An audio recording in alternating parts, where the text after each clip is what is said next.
And welcome to this edition of FAU Owl Radio on YouTube. I'm Nathan Korst. Joined alongside me is Maddox Greenberg. We're just about ready to go here in Boca Raton between Florida Atlantic and FGCU.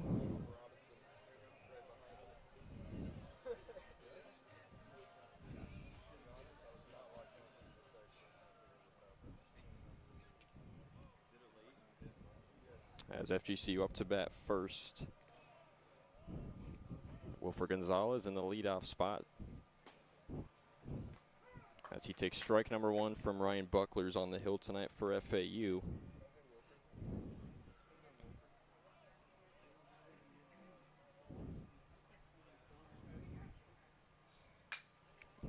Next pitch swung on, blooper cut to the shortstop. Brandon LaRue comes in with the catch there for out number one.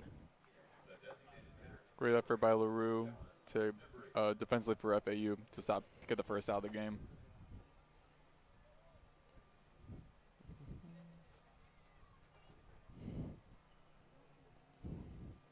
So that'll bring up John Embry hitting in the two-hole spot.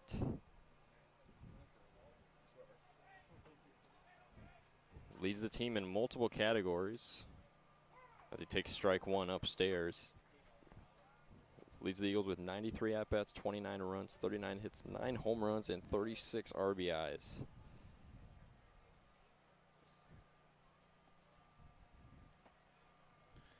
Next pitch misses out, no way, so it's count as 1-1, one out. Embry's a guy that FAU defense has to keep an eye on. In their one of the last games FGCU played against FAU on March 25th of last year, Embry recorded a triple and a run. So he's definitely going to be someone that FAU has to keep an eye on. 1-1 swung on, line into left field, drops into the gap just in front of the left fielder Michael Peraza, and that gets in for a base hit. So a one-out single for John Embry to put a runner aboard for FGCU. And Javier Gorostola now steps up in the three-hole spot, who leads FGCU in batting average, batting .430 on the season, as he goes up against the right-hander Buckler.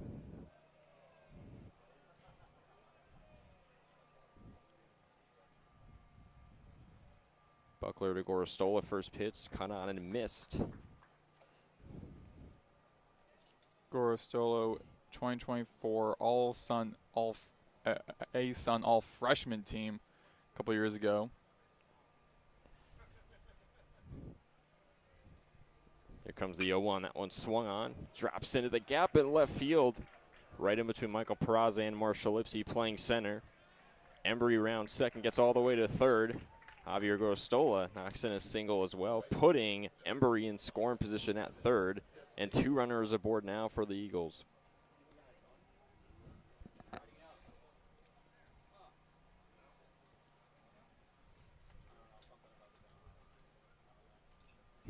And now for FGCU, you get arguably their best player, right fielder Evan Dempsey, the two-way star, hits and pitches.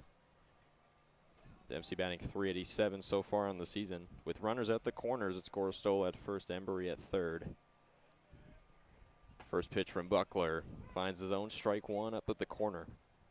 And this is something that FGCU needs to do in order to win this game. The past couple of games this season for FAU, they have struggled when down early. So FGCU needs to be up on the board early on to hopefully get a victory for them. The 0-1 from Buckler on the way, cut on, foul back to the screen. It's 0-2 with one out. You're on St. Patrick's Day from FAU Baseball Stadium.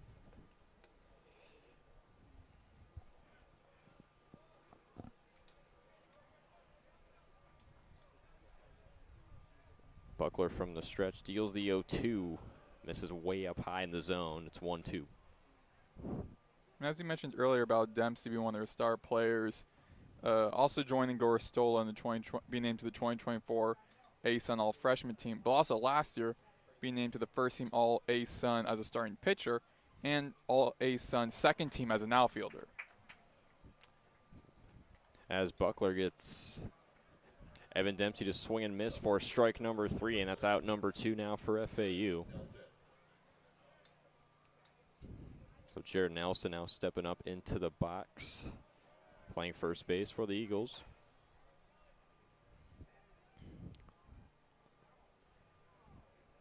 As Buckler able to get his, I believe, 14th strikeout so far on the season as he finds his own for strike one against Nelson.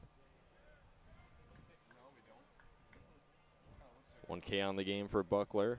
This is his 6th appearance this season, 2nd start as he deals the 0-1. And that is a called ball one. They're going to say Nelson did not go around. Still runners at the corners for the Eagles, but it's a 2-out situation. We got Korst at first, Embry at third. And the FAU defense playing really tight off to the left side. 3 players in the left infield. They're anticipating Nelson. Buckler on the 1-1. Swung on. This is the grounder. Gets through the gap right side. Brings a run home. It's John Embry. Coming home for FGCU, Jarrett Nelson knocks in 1 RBI single. It's 1-0 Eagles early.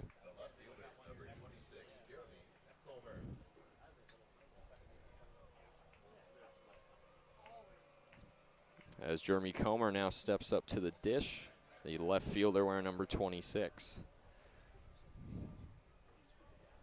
Runners at the corners once again. Now it's Nelson at first, Korst at third.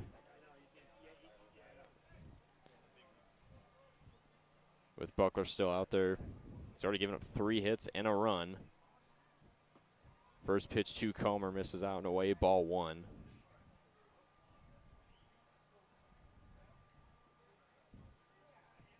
Buckler, the right-handed junior, formerly played at Virginia Tech. Only threw a few pitches in his last appearance, which was Game 2 in the UMBC series. Pitch misses down low, and Jarrett Nelson is able to steal second.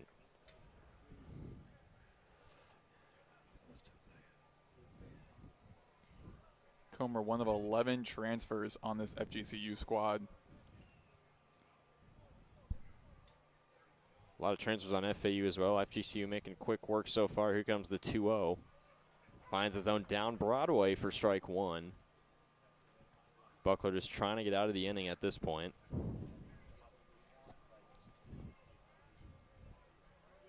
Nelson at second, Korst at third.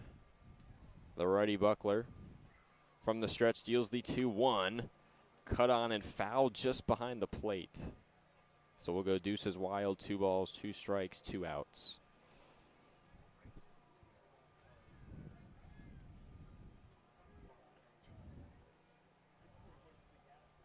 Comer batting .345 here in 2026. Here comes the 2-2. That misses out and away for ball number 3. The count is now full at 3-2. And Comer has a chance to bring another run home, maybe 2. Maybe even load the bases.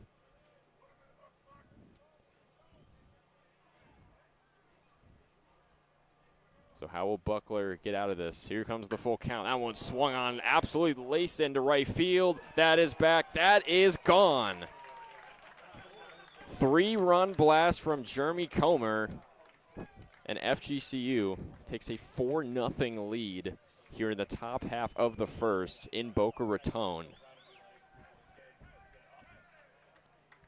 Just teed right off Ryan Buckler there on the full count in a 2-out situation. Goes yard. And FAU in a big hole already. And that's why FGCU averages about 8 runs per game. That right there, getting 4 runs in the top of the first. That's also why they're number 4 in the country in batting average. So not a great start for Ryan Buckler so far. He's already given up 4 hits, 4 runs. A couple of errors as well as his first pitch to Tyler Herb finds his own strike 1. Herb batting .341 on the season. Giving them 4 hits in this first inning, you have to just hope for your infield to make some plays at this point. As Buckler gets Herb to swing and miss for strike number 2. Another chance for him to get out of the inning right here. It's 4-0 Eagles, 2 outs, no runners on after the bases were cleared at the home run. Buckler from the stretch deals the 0-2, but he misses out and away, ball 1.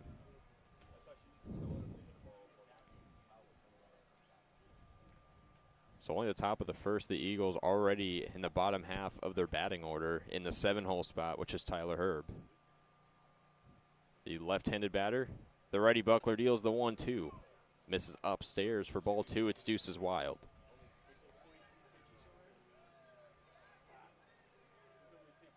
Juan Santos, the true freshman, waiting in the on-deck circle if Herb can get on base.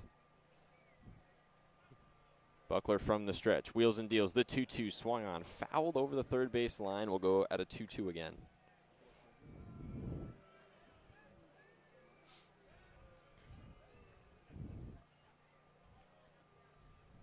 Four runs on 4 hits for FGCU here in the top of the first. Just almost perfect. Buckler deals on the 2-2, misses out and away, ball 3. So another full count, 2-out situation for Ryan Buckler. We'll see how he responds. 2 outs, no runners on. Herb at the plate, Buckler on the hill. The righty deals the full count. That one swung on, fouled off over the left side of the stadium to stay alive.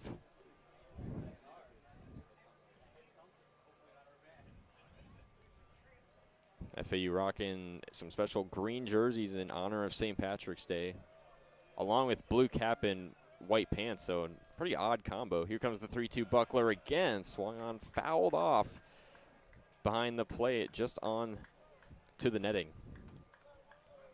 And FAU hoping the luck of the Irish can help them come back in this game and retire this inning. Hopefully, but so far Tyler Herb will not go away right now. He's battling against Buckler with FGCU already up 4-0. Buckler on the 3-2 again, swung on, fouled off again over the left side of the stadium. So the righty Buckler and the lefty Herb are going at it right now with no runners on, 2 outs.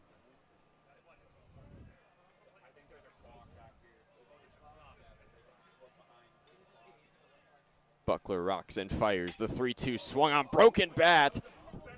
Bounce right up the middle to the second baseman. Throw to first base in time to retire the side for out number 3. Tyler Herb breaks his bat but grounds out. And their amazing top of the half of the first inning comes to an end.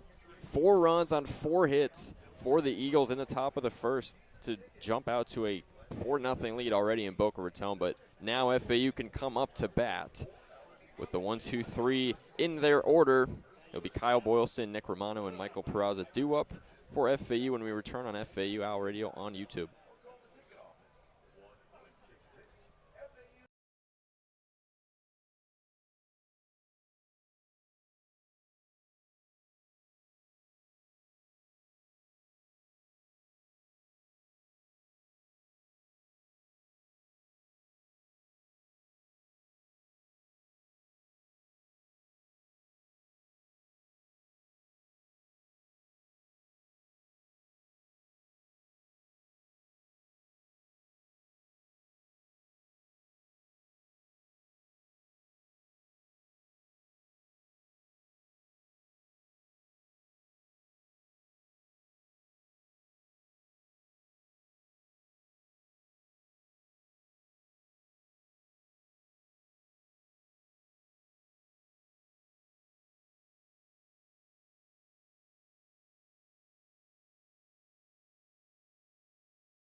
And we're back on FAU Owl Radio on YouTube. Nathan Korst joining alongside Maddox Greenberg. FAU's offense is up to bat here in the bottom half of the first.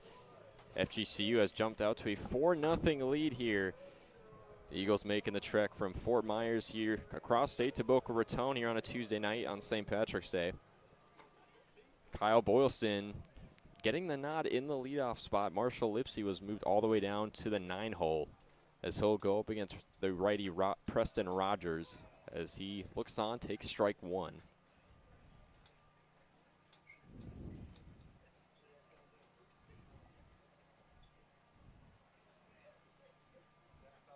Rogers, the redshirt sophomore out of Plant City, Florida. Deals on the 0-1.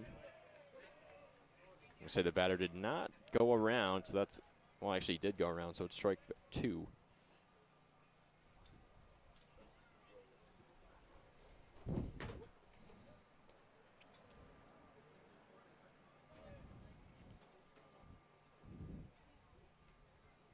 Rogers, the 0-2 on the way. Check swing in their ball number one.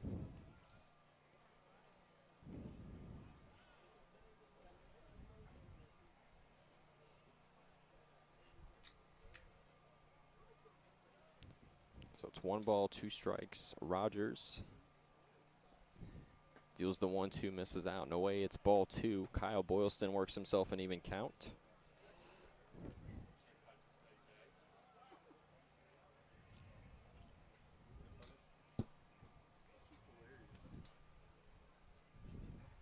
No runners on, no outs. 2-2 from Rogers as he rocks and fires. That one swung on. Fly ball into left field, back to the warning track. As Comer couldn't make the grab, that's a home run. Kyle Boylston with a solo shot to open up the bottom of the first in the leadoff spot, and FAU is on the board. Teed right off of Preston Rogers. Beautiful fly ball to left. That ball was not coming back, Maddox. It is not, and that's the second time we've seen him hit a home run in that same area in the far left field. A couple weeks ago against Iowa, he hit a home run as well. This is exactly what FAU needs to do. With your strong hitters, first 4 hitters are really strong. Have them help you get back out of the hole that Buckler was able to put you guys in. Definitely a much-needed response after that 4-0 FGCU start. So it's 4-1 Eagles as Nick Romano steps up to the plate, the third baseman, batting .352 on the year. Rogers' first pitch to Romano. In and inside, misses for ball 1.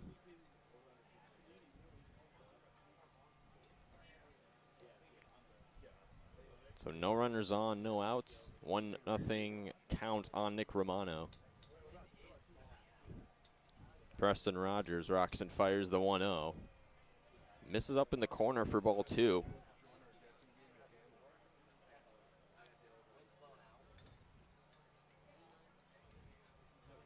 Preston Rogers with a little over 13 innings of work on the season, 18 strikeouts.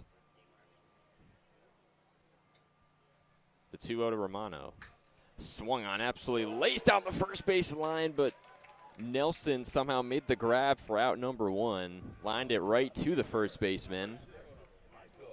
Unbelievable catch made by Nelson over there at first base.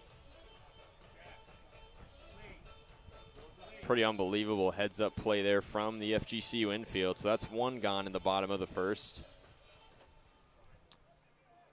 And that brings up Michael Peraza, the redshirt sophomore, batting .355. Rogers' first pitch hits the right leg of Peraza. He goes off limping. That's a hit by pitch. He will reach first. And so far, Preston Rogers kind of struggling to find control on the mound. Yeah, it looks like both starting pitchers today are kind of struggling a bit, so might be anticipating a high-scoring game possibly. However, I'm still seeing some activity in the Owls bullpen as well. So Buckler, not the typical midweek starter for FAU. Usually it's either Lemon or at a 2-way. But Buckler getting an important nod today, or at least for FAU. But yeah, Rogers is struggling to find control so far as he finds his own for strike 1 against John Martinez. Martinez, an American Conference honorable mention this week. Had a pretty darn good series in the series win over UMBC as Rogers will check Peraza at first, but he gets back in safely.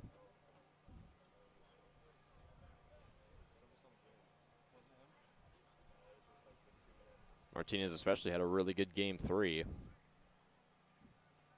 The 0-1 from Rogers on the way, swung on, foul just over the plate for strike number 2 with 1 out. Yeah, the foul ball hit the dirt and then hit off of Martinez's helmet as well. For Martinez in game 3 of the UMBC game, went 3 of 4, 2 runs, couple of doubles and a walk. 2-1 series win over the Retrievers, capped off by a walk-off win. Next pitch is fouled up backwards over the stadium, and we'll go again in an 0-2 on John Martinez. It was Eli Small who drove in the game-winning run to knock off the Retrievers in their last outing. Rogers checks Peraza at first once again, gets back in just safely. That one a little closer than the last pickoff attempt. So second time he's tried at this at-bat. Snowballs, 2 strikes on Martinez, 1 out. With Peraza standing in at first as he tries to get a better lead. Here's the 0-2. Misses upstairs, ball number 1.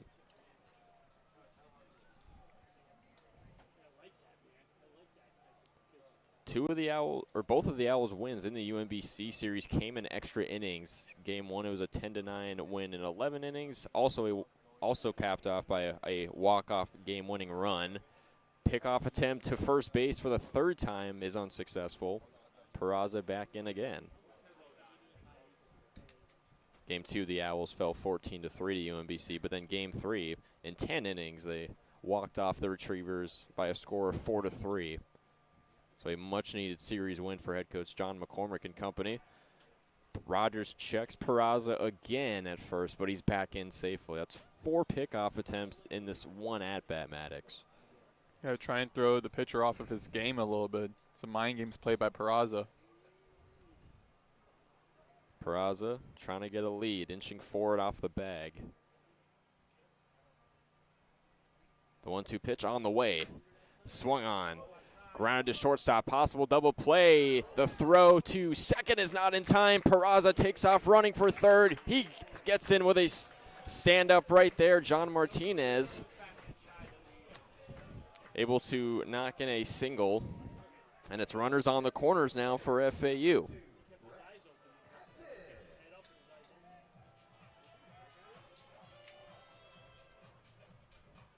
So I'd imagine that's going to be ruled an error by the score sheet. As Brett Patton steps up for the Owls, the junior left-handed batter batting .280 on the season.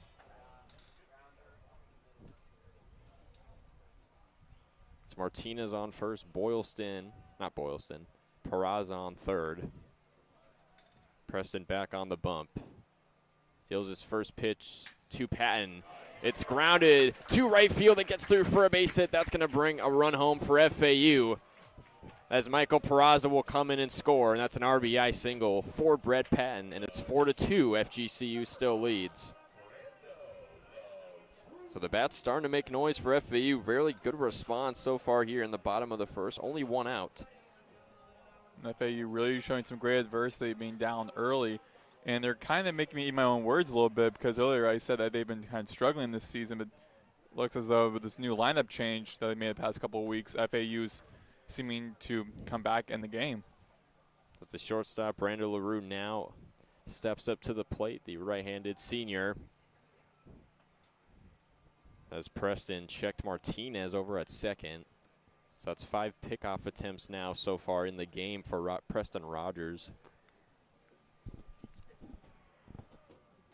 It's Patton on first, Martinez at second.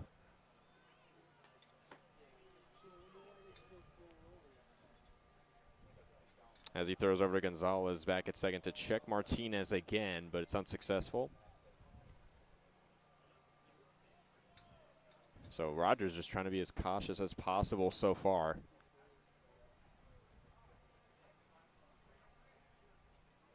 The righty Rogers deals his first pitch to LaRue. LaRue cut on and missed for strike 1. Thought he got a pitch he liked, but just looks like he swung a little too late as Rogers blew the heat right by him. Pickoff attempt at second. Martinez dives back in safely.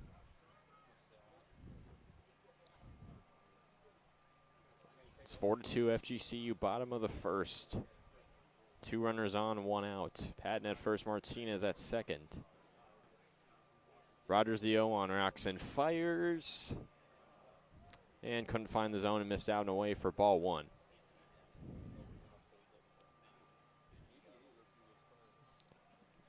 John Martinez on second, Patton on first. Brandon LaRue at the plate, of course, the American Conference preseason first team member. Here comes the 1-1 pitch. That one swung on. It's lined over the first base line, but it goes foul to the dugout. So it's 1 ball, 2 strikes now on LaRue.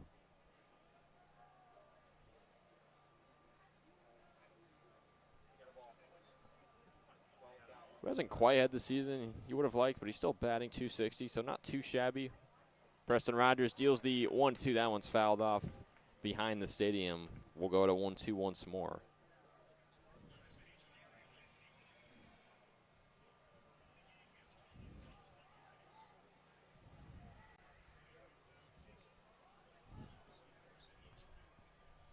Rogers looks back at second. Martinez with a pretty decent lead. Rogers will deal the 1-2. Gets a piece of it, but it's fouled back behind the plate. Brandon LaRue able to stay alive again. Al's 3 of 4 so far. Batting today, FGCU 4 of 7.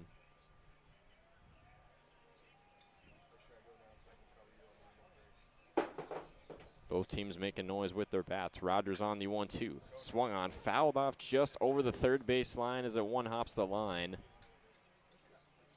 So Brandon LaRue, the righty, battling against the righty Preston Rogers. Rogers, one of the better ERAs on this FGCU roster. 3.29 ERA. Patton still at first. Martinez still at second with a decent lead off the bag. 1 ball, 2 strikes. Rogers from the stretch steals to LaRue. Misses out and away. That's ball 2. So Brandon LaRue, good eye on that one, taking his time with this at-bat. With having 2 runners on base, 1 in scoring, only 1 out, looks as though FAU might have a real chance to possibly tie things up entering the second inning. The go-ahead run is at the plate with LaRue. Rogers looks back at second again. Maybe another pickoff attempt coming, but he will deal the 2-2. And it's swung on and missed for strike 3. Brandon LaRue got a piece of it, but couldn't make the contact he wanted, so that's out number 2. And now the first baseman, Eli Small, steps up to the plate, as mentioned before. Drove in the game-winning run in the Owls' last game against the UMBC, marking the 2-1 series win here at home. FAU in the midst of a 10-game homestand, pretty much smack dab in the middle of it. First pitch to Small, finds his own, strike 1 down Broadway.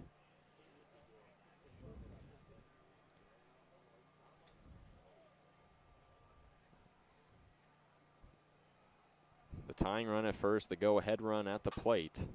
Here comes the 0-1. That one swung on, grounded right down the middle, but picked up by Comer as he steps on the bag to retire the side for out number 3. So an unfortunate end to the inning. FAU leaves 2 stranded, but they do knock in 2 runs on 3 hits and 1 error and 2 left on, as mentioned before. So that is how we will end 1 inning of play. It's high scoring here in Boca Raton so far. 4-2 FGCU leads this one on FAU Owl Radio on YouTube.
And welcome back to FAU Owl Radio on YouTube. Nathan Korst joining alongside Chris Talt. Top half of the second here in Boca Raton, and we've had an absolute doozy so far on the offensive side of things. 4-2 FGCU leads here in Boca Raton. Eagles back up to bat here with true freshman Juan Santos, who will be looking for his first base hit so far of his collegiate career, as he pops up the first pitch from Buckler, goes foul over the left side of the stadium.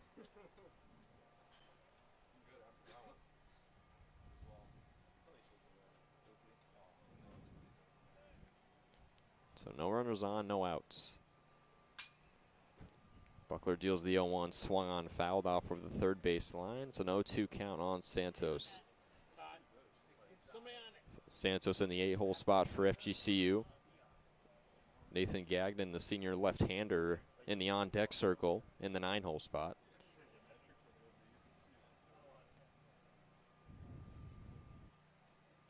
As Buckler will try and turn the ship around here for him on the hill here in the top of the second. He allowed 4 hits, 4 runs, as well as a home run in his first inning of work. But he's able to strike out Juan Santos as he goes down swinging. And Nathan Gagnon now steps up in the 9-hole spot, the center fielder.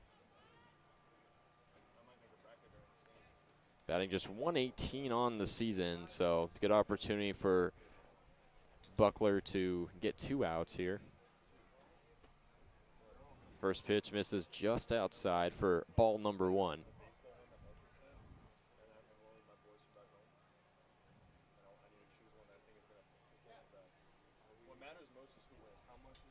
Gagnon, the senior outfielder from Quebec, Canada. The 1-0 pitch misses out and away, ball 2. Gagnon played in all 3 games in FGCU's series sweep over Queens. Batted just 1 of 4, had 3 runs and an RBI though. As the 2-0 misses downstairs for ball number 3. So Buckler now struggling to find the zone, just keep things in control.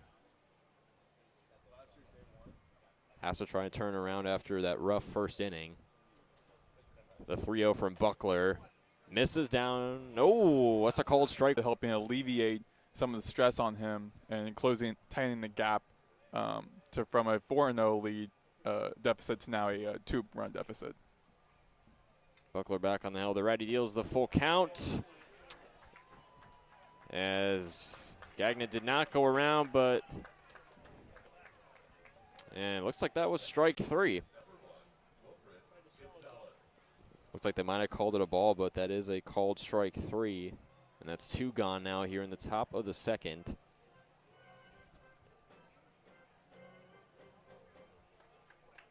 So back-to-back strikeouts now for Ryan Buckler. His 3rd on the game. And it's the top half of the order now for FGCU with Wilfred Gonzalez, as he takes ball 1 down in the corner.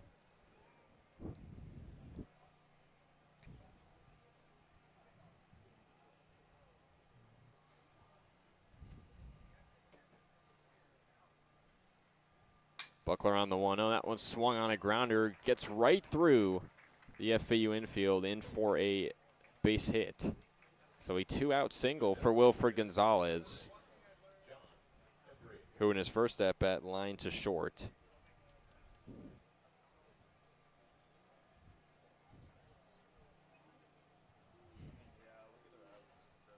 The DH, John Embry, now back up to the dish for FGCU. Singled and scored in his last time out. With 1 runner on, it's Gonzalez at first, 2 outs. Buckler, his first pitch swung on and missed, strike 1 for Embry.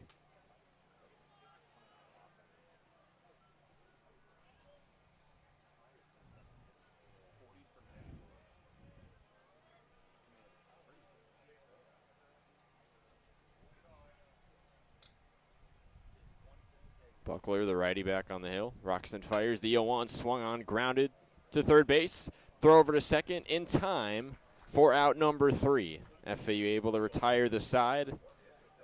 No runs, 1 hit, no errors, and 1 player left on base for FGCU to keep it a 4-2 ball game as we'll head to the bottom of the second. Owls back up to bat, where for FAU it'll be TJ Gramasty, Marshall Lipsy, and Kyle Boylston due up when we return on FAU Owl Radio on YouTube.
And we're back on FAU Owl Radio on YouTube. Nathan Korst joined alongside Maddox Greenberg.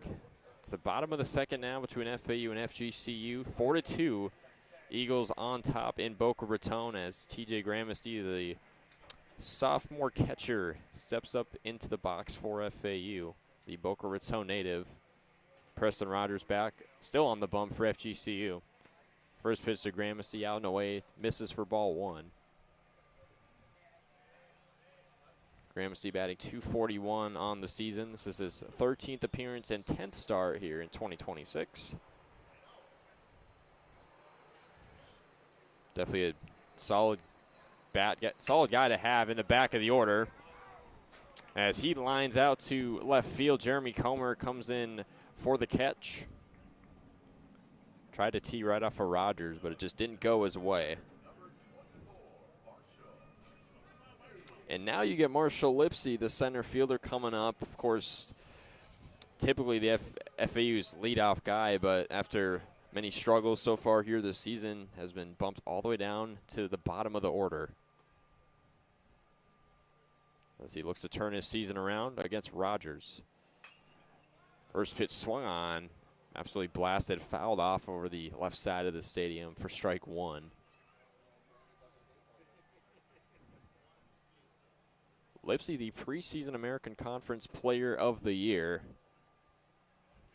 but just hasn't had quite the 2026 campaign he was hoping for as he takes ball 1 up high. Good eye from Lipsy.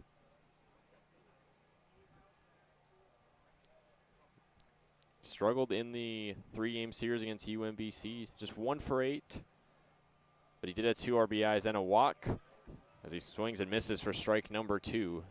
The high heat from Rogers is in there.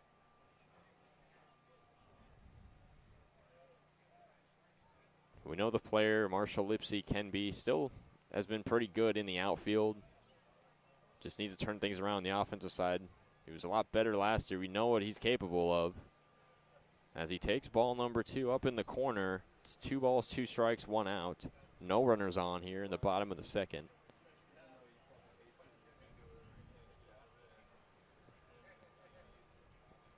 Lipsy with his 21st appearance, 19th start here in 2026. As the 2-2 pitch swung on, gets away. And the catcher, Juan Santos, will just tag Lipsy as he was trying to gallop to first, and that's 2 gone for FAU. Lipsy takes his helmet off. Definitely not happy with that at-bat right there as the struggles continue. And that flips the top of the order for FAU, where Kyle Boylston, the multi-sport athlete, will step back into the box. And, of course, Boylston had the solo home run back in his last at-bat as he homered out to left field. So how will Rogers play him this time with 2 gone, no runners on? Rogers' first pitch to Boylston. Boylston shows bunt. Taken off for first. The throw to first gets away. Boylston now going for second. And Kyle Boylston is able to get all the way to second base off of a throwing error from the FGCU infield. And rough error made by Gorostola, just out of the reach, barely out of the reach of Nelson. It would have been an easy tag out, but just kind of misfired there. Obviously, Boylston also playing on FAU's football team, being the multi-sport athlete he is. Very athletic, very fast. Yeah, catches a break on the throwing error because even he would not have beaten that throw out as Nick Romano, the third baseman, up to the plate now. With 2 gone, a single would score a run. First pitch from Rogers finds his own strike one. The tying run at the plate with Nick Romano. The redshirt senior, also Boca Raton native. Leads FAU in walks with 12, tied for first in home runs with 2. Rogers, the 0-1, rocks in, fires, misses down in the dirt for ball number 1. With Boylston standing in at second.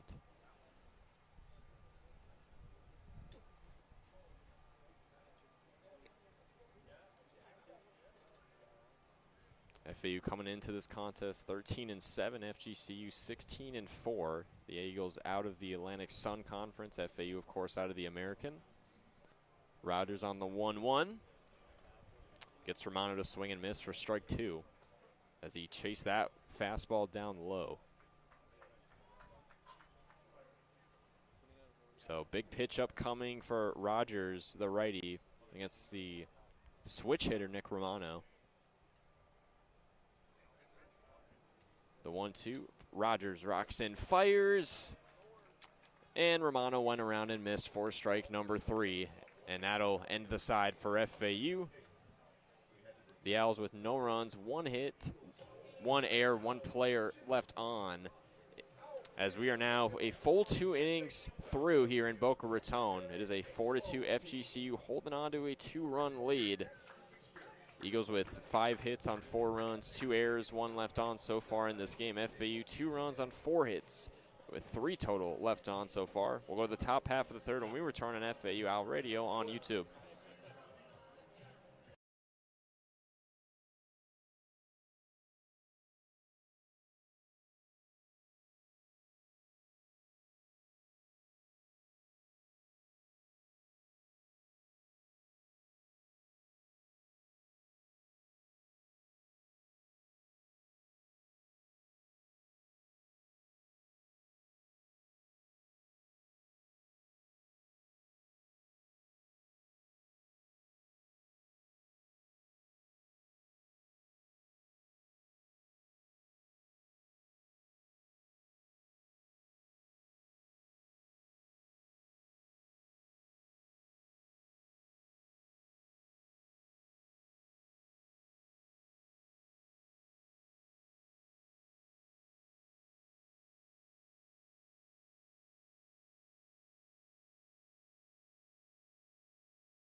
We are back here on FAU Owl Radio on YouTube. Maddox, Greenberg, Nathan, Korst. 4-2 FGCU lead as we are here in the top of the 3rd inning. Pitching change made for FAU. Ryan Buckler subbed out after pitching 2 innings, allowing 5 hits, 4 runs, 4 earned runs, and striking out 3 batters on 11 batters faced. New pitcher coming in is Tyler Murphy, the senior right-handed pitcher out of Palm City, Florida. And his last game he played was against UMBC in the game in which he lost, having pitched 2 innings, 4 runs on 3 hits, 4 earned runs, a walk, and 2 strikeouts, and a triple allowed against on 41 pitches. Now due up for FGCU is a big swing and a miss made for Javier Goristola, the left-handed, check that, right-handed batter for FGCU. His second time at bat. First time at bat was a single, and he grounds it out past the hands of Martinez and rolls into right center. And that will be a single for Goristola as he makes his way to first base. So that's back-to-back singles for him now. He's 2 for 2. Of course, Singleton scored his last time out and now gets himself on first. I mean, it's a reason why he leads FGCU in batting average at .430. Now fourth on the batting order, batting left, Evan Dempsey, the junior right fielder. And the infield with a shift to the right, outside by Murphy, 1-0 count. Murphy's third pitch, here comes his fourth. Runner on first. No outs. Top of the third inning. Kicks and hit high into right field. That is going the distance. And that goes past the head of Kyle Boylston at right field. And up, and away. A 2-run home run by Evan Dempsey extends the Eagles' lead back to 4. 6-2 FGCU lead here in the top of the third inning.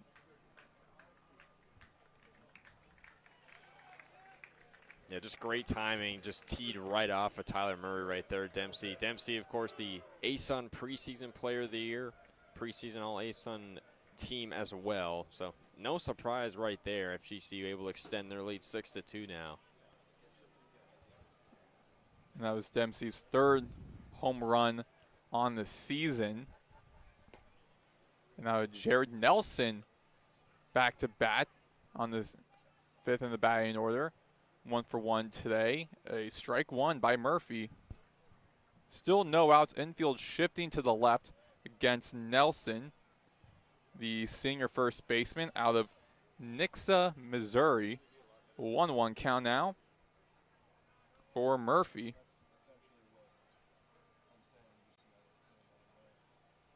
Last season, Nelson played 38 games, starting in 26 of them, playing primarily as a pinch hitter and at first base. 2-1 count. The ball was hit behind home plate for a foul. 1 strike for ball 1. So 2-1 count. And he hits it high over into right field. Shallow right field. Great diving catch made by Boylston.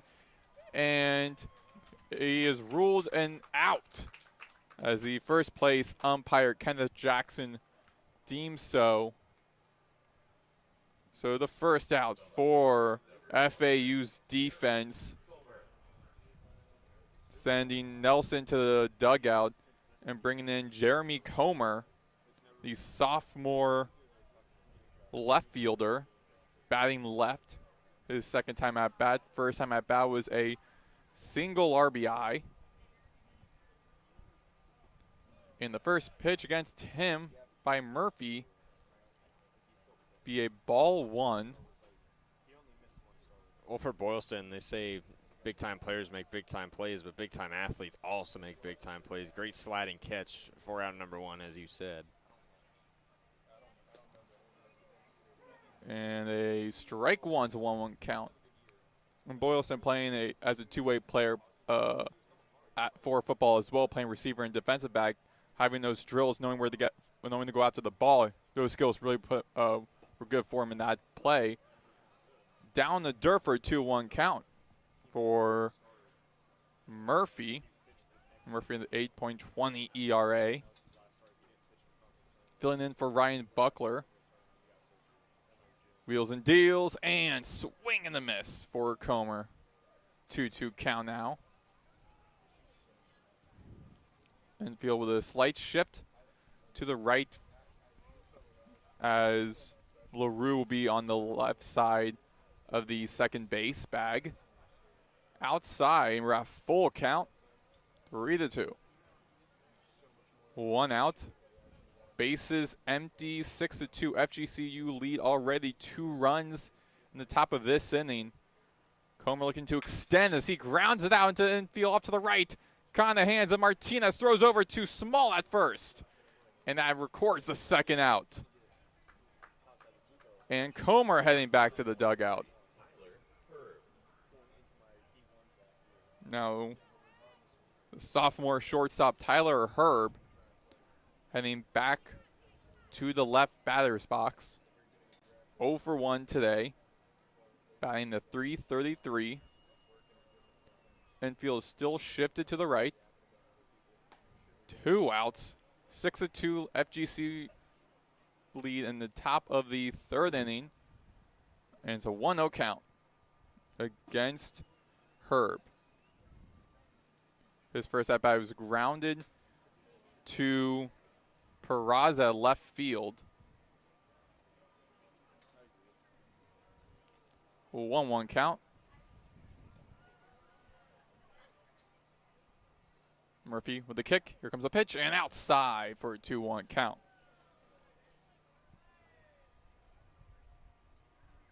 Last season, Herb led in fielding assists with 96 and in sacrifice hits with 4. Outside again, it's a 3-1 count for Murphy.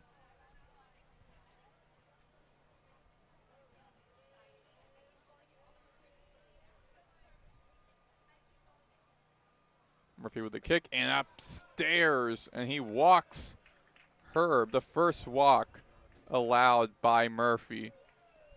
Puts a runner on base on 2 outs. First walk allowed by Murphy. First walk of this entire ball game so far. Definitely not what Murphy wanted on that pitch. Murphy usually a pretty rock solid relief guy in the middle of these games, but yeah, just lost to the feel of the zone right there. And Juan Santos, a second at bat, the ball 1 for the right-handed batter.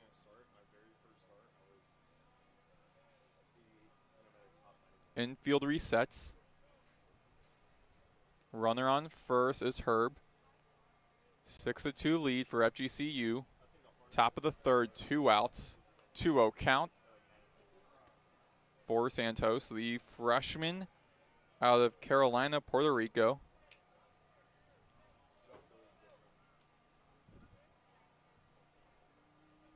Murphy with the pitch and grounded over into left field in the left infield, and from LaRue over the Small, records the third and final out here in the top of the third inning. FGCU puts up 2 runs and extends their lead back to 4 as we head to the bottom of the third inning. Due up will be Peraza, Martinez, and Patton. You're listening to FAU Owl Radio on YouTube.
We're back here on FAU Owl Radio on YouTube. Maddox, Greenberg, Nathan Korst.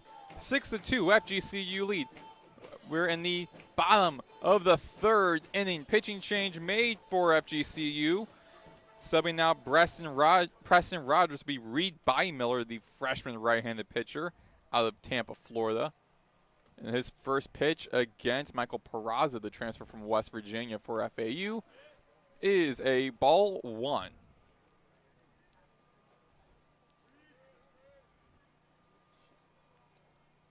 Rogers subbed out 2 innings pitched, 2 runs on 4 hits, 1 earned run, 1 hit by pitch against 11 batters. 2-0 count now for Peraza, the right-handed batter. He hits it over into left field, and that goes beyond the foul line. Foul 1, strike 1, 4-1 count.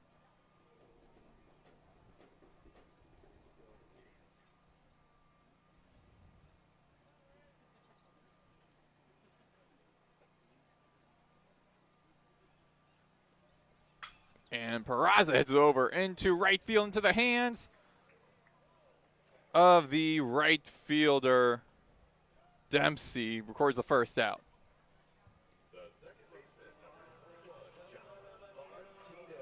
So records the first out in the bottom of the third inning.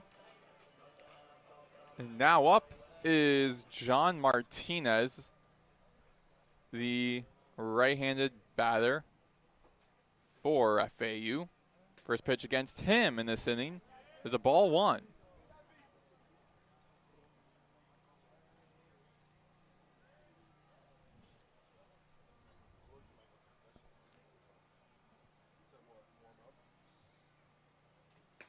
Wheels and deals, and they strike one. It's a 1-1 count for Miller.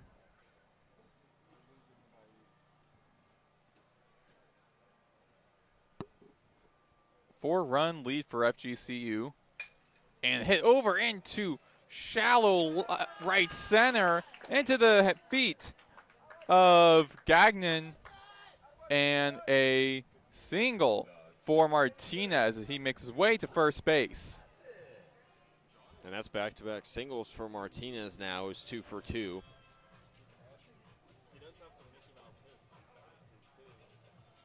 So he's been their go-to guy so far here tonight.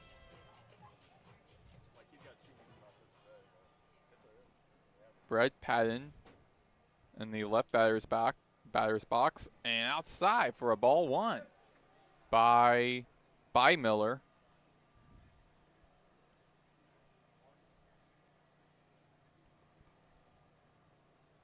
Infield shifting to the right.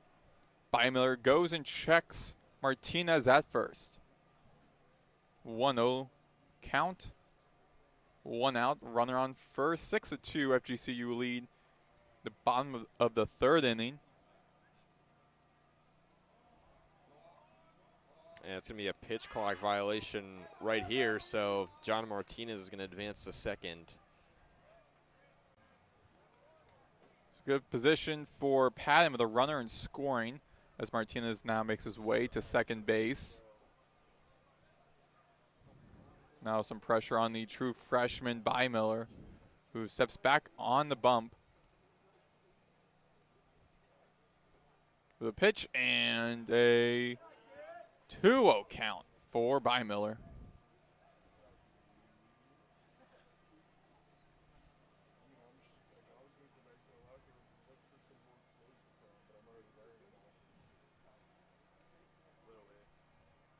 And hit high into the infield. That goes over into shallow left field and to the feet of 3 Eagles. And now send Patton safely to first. Martinez stays at second.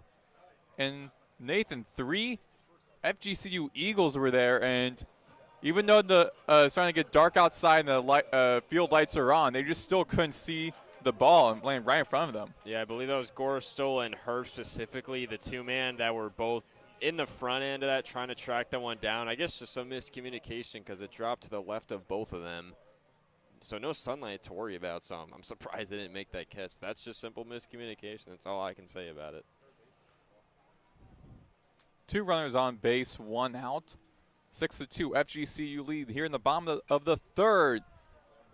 And LaRue hits it behind home plate and right in front of the protective netting for the crowd next to the Owls dugout onto our right. So it's foul 1, strike 1 for LaRue, the right-handed batter.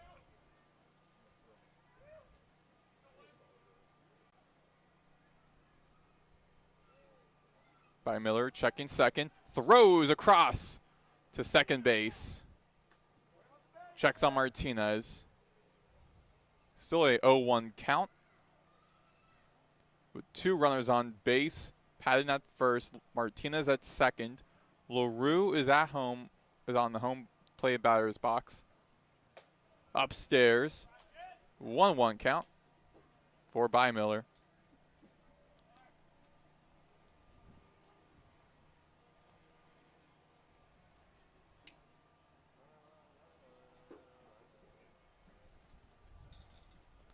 The pitch and outside. 2-1 count. Here in the bottom of the third inning.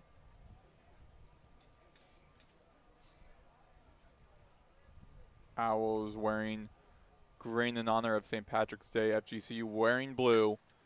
And LaRue hits it over into right field. And in front of the warning track, caught by Dempsey, the right fielder.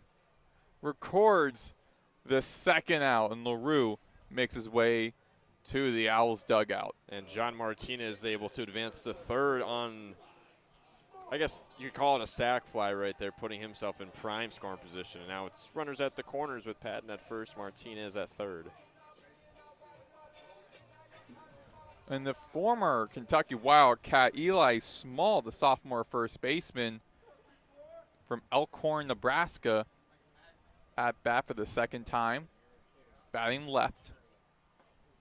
First pitch against him in this inning is a strike 1 made by Miller.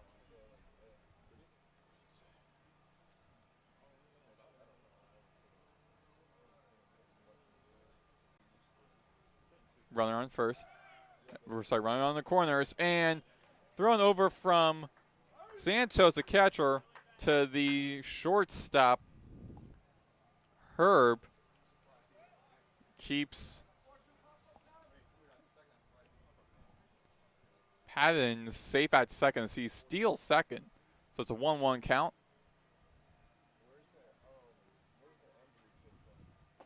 And big swing and a miss made by Small, the left-handed batter, for a 1-2 count.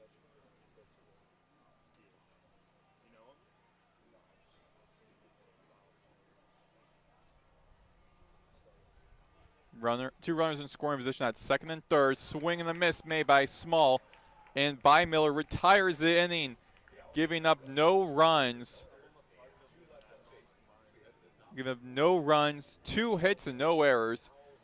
Keeping the Eagles lead to 4. 6-2 FGCU lead as we head to the top of the 4th inning. Due up for FGCU will be Nathan Gagnon at the 9th hole, then back to the top of the batting order for the third straight time for Gonzalez and Embry. You're listening to FAU Owl Radio on YouTube.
We are back here on FAU Owl Radio on YouTube. Maddox, Greenberg, Nathan, Korst.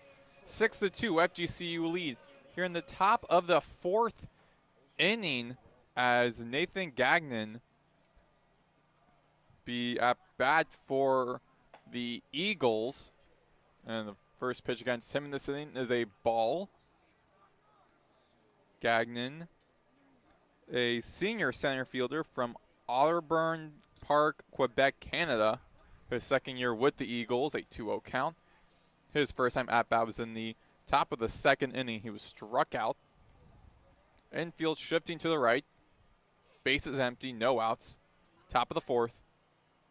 And hits in the dirt past the legs of Murphy in the hill.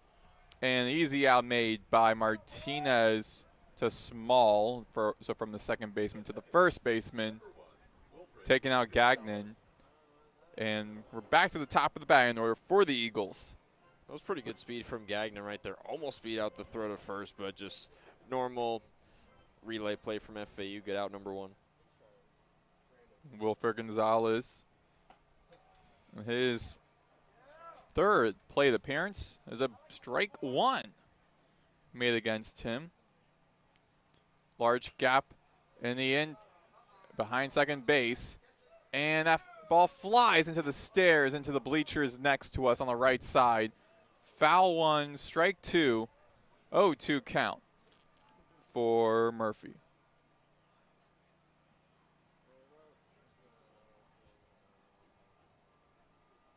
Gonzalez played 2 seasons at Seminole State College in Oklahoma before transferring to FGCU last year in his second year with the Eagles. 1-2 counts. That ball was in the dirt.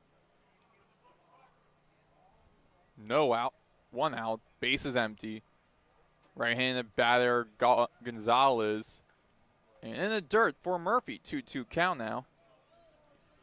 Last plate appearance for Gonzalez was a single.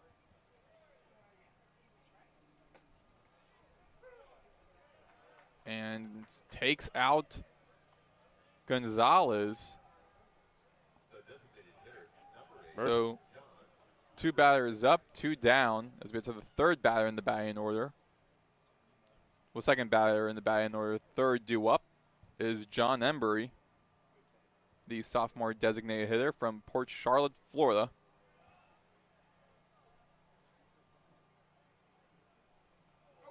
And a hit by pitch against Embry on his left arm.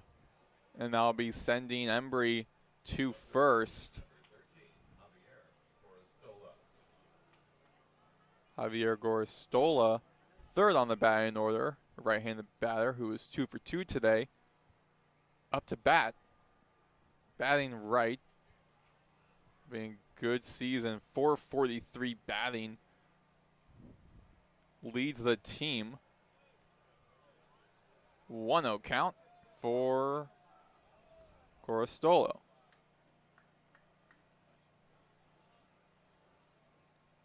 Murphy checking first. The kick and upstairs for a 2-0 count.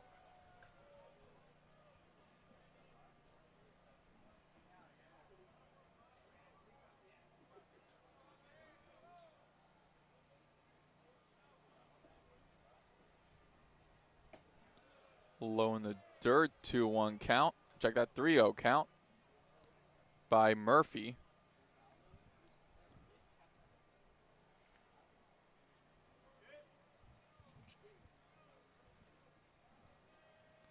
On a 3-0 count, outside for 4-0 count, walking Goristola. So his second batter he has walked on the night. 2nd overall, the FAU has walked. And now Gramasty heading up to the hill to speak to his pitcher. Got to see how Murphy responds now after now he's kind of in a similar situation to what Ryan Buckler faced in his innings of work. Except at least if you're FA, you have those 2 outs, only 1 runner in scoring position, but things could slip away quickly if Murphy doesn't tighten things up and find the zone as often as he should. And with Evan Dempsey, who's a great hitter for this FGCU team, what do you think that Murphy needs to do to take out Murphy and end this inning, or take out Dempsey and end this inning? In a way, it's a lose-lose, but all he can really do is just try and throw some heat, find the zone, because you can't just walk another batter at this point. I mean, you just walked Gorostola, which that is the second walk of the game for FGCU. You don't want to load the bases, but obviously we know how dangerous Dempsey is when he gets a pitch he likes down the middle, so it's tough. But, I mean, if you had to choose one, I think you just got to try to paint the black as much as you can.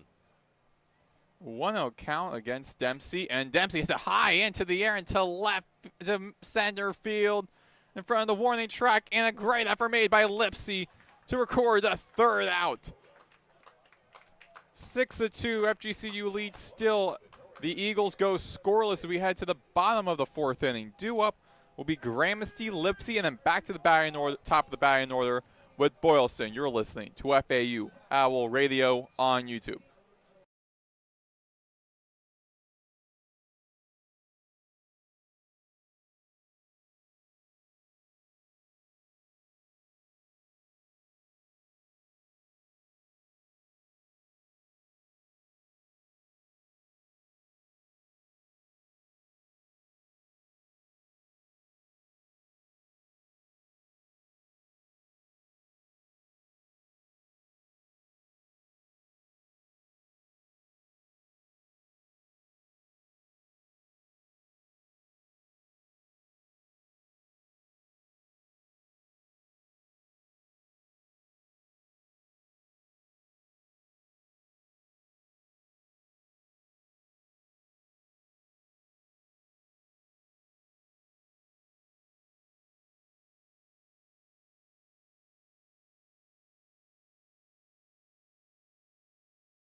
We are back here on FAU Owl Radio on YouTube. Maddox, Greenberg, Nathan Korst.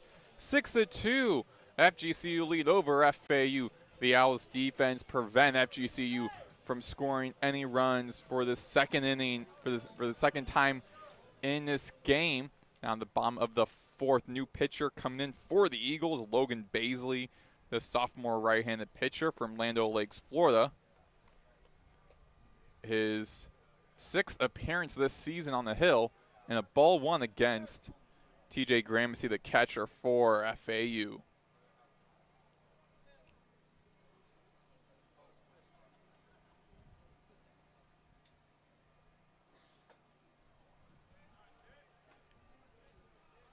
And another ball, 2-0 count for Baisley.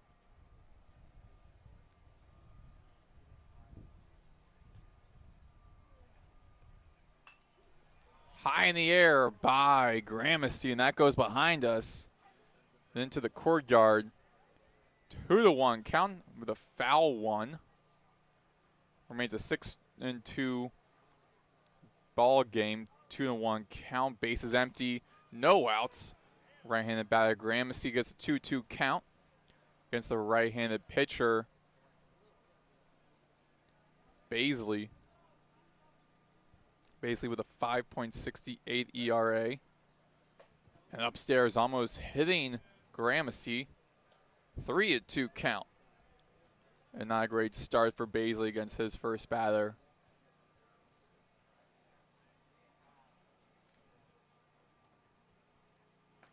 Big swing and a miss made by Gramercy, and he is struck out for Baisley's first K on the night. Now to the bottom of the batting order, TJ Gramesty. Check that be Marshall Lipsy, the senior center fielder from Longview, Texas. His second year with FAU, coming out of Blinn College. Low in the dirt, almost hitting Lipsy in the ankles. So a ball one is a 1-0 count against Lipsy.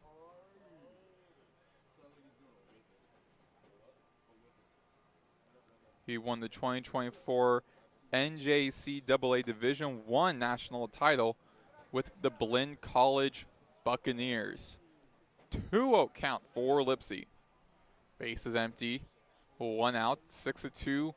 FGCU lead. Owls looking to get back on the board the first time since the bottom of the first inning. 3-0 count for Lipsy. And looking pretty good for him right now. 1 away from being walked.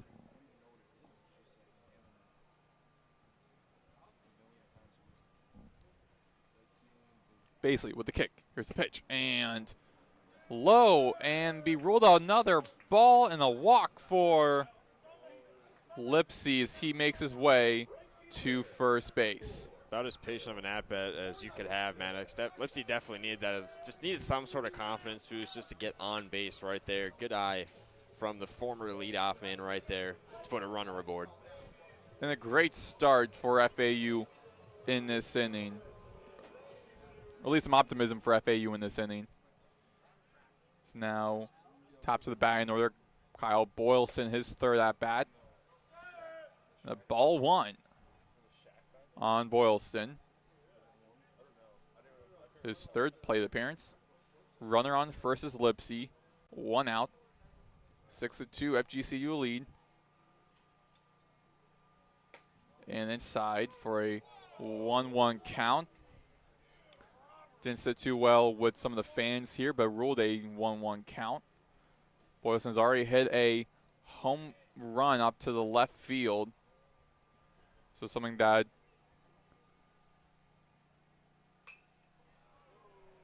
Baisley about to look out for, because I was tipped foul behind home plate up to the right side past the Owls dugout. So he foul 1, strike 2 to 1-2 count for Boylston.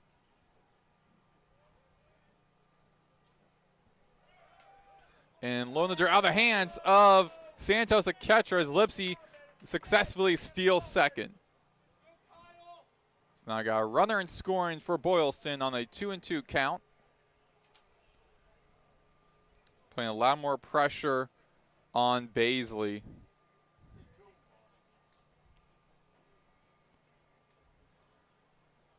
Baisley stands tall on the hill, looks back to check on second with a kick and throws behind behind him to check on Lipsy at second.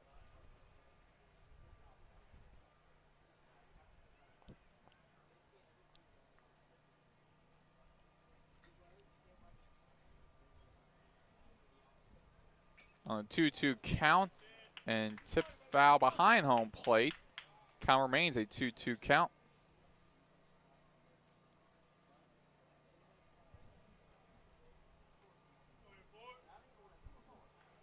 One out, runner in scoring is Lipsy at second.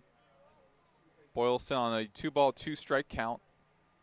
Boylston already has a home run in his first plate appearance. Kickstart the bottom of the first inning. And a full count for Boylston. And that's it. And that's sitting pretty well for Boylston right now on a 3-2 count.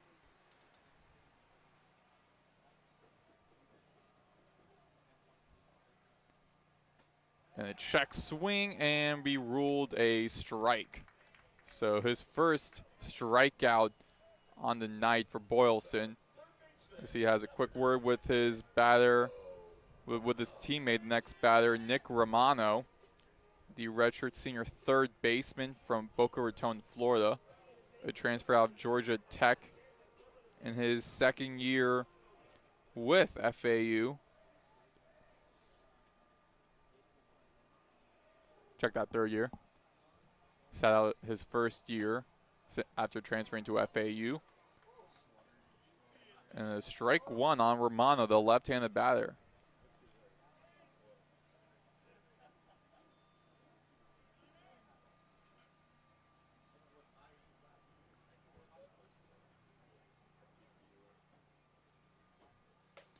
And outside for a ball one, so a 1-1 count on 2 outs. Runner in scoring is Lipsy at second.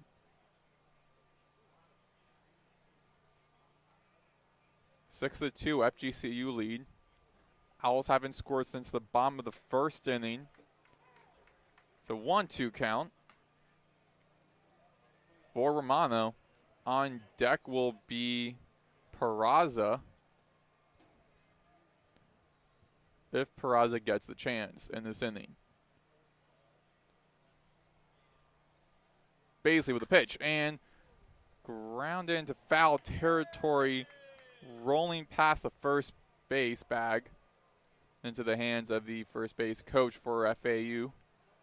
So remains a 1-2 count on the foul ball.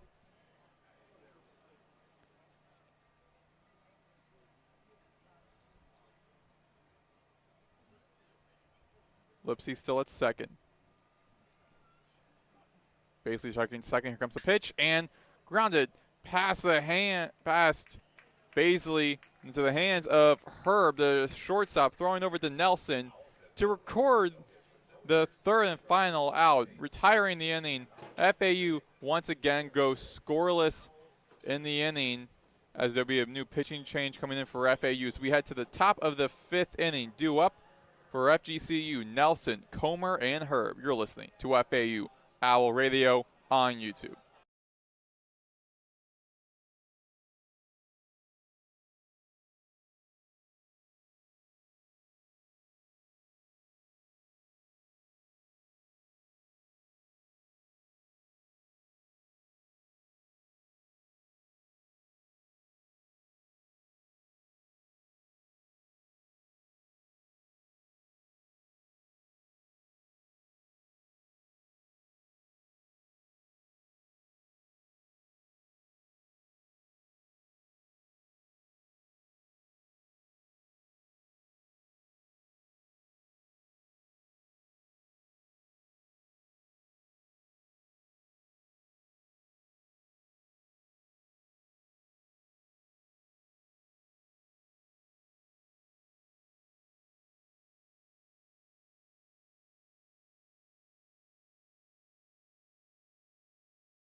And welcome back to FAU Hour Radio on YouTube. Nathan Korst joined alongside Maddox Greenberg here from FAU Baseball Stadium in Boca Raton, Florida. We head to the top half of the 5th here in this Sunshine State Battle, Florida Atlantic, welcoming in FGCU, where so far the Eagles have had the Owls number. They lead 6-2 here, as they will have the 5, 6, 7 order in their batting lineup, with Jarrett Nelson stepping up to the dish. And a new pitcher for FAU, true freshman Brody Juntonen, is getting the nod here, and we'll have a stoppage of play. Looks like might be an issue with something with Juntonen, as the pitching coach for FAU is coming to check him out.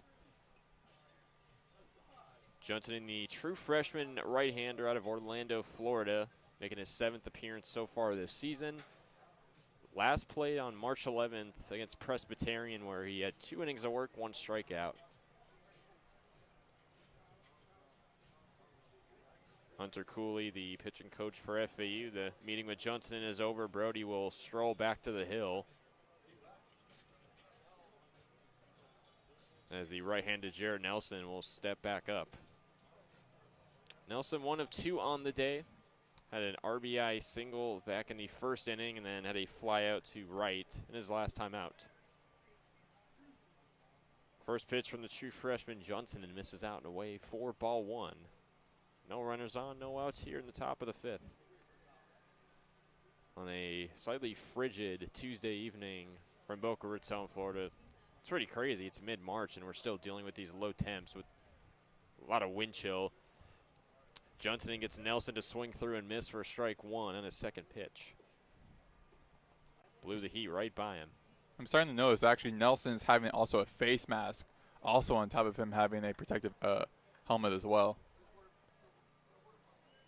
Roxon fires the 1-1 as Johnson in. Swung on and missed. Strike 2 is Jarrett Nelson. So back-to-back swings and strikes from Nelson. The right-hander Johnson in. Back on the hill.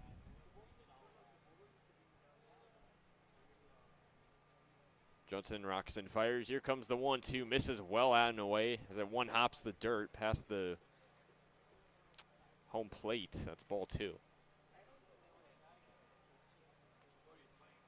As he'll try to recover from that one, try and find the control.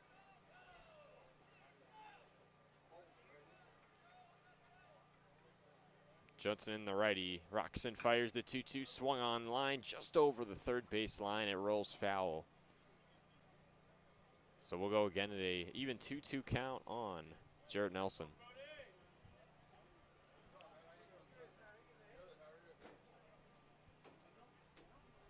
No runners on, no outs, 6-2 FGCU lead in the top of the 5th. Johnson in, wheels and deals, the 2-2 swung on and hops over the third base line again to FGCU's dugout. Nelson staying alive here, battling against the true freshman Johnson in. With Jeremy Comer in the on-deck circle. Tyler Herb in the 7-hole spot afterwards. Brody Johnson in, deals the 2-2. Fouled over third base line once again. Third straight pitch, he fouled it over the line. Nelson continuing to make contact and staying alive. Nelson batting .355 currently on the season, factoring in his 1-for-2 start tonight. The top 6 in the order for FGCU all have at least 1 hit so far tonight, while the bottom 3 are just 0-for-5 combined. Next one swung on, grounded 2 shorts. Relay throw over to first base, made in time. Eli Small steps on the bag for out number 1 to retire Jarrett Nelson after a long, tough at-bat. Brody Johnson catches a break, able to fight him off. And that'll bring up Jeremy Comer, the left fielder, who is also 1-for-2 on the day.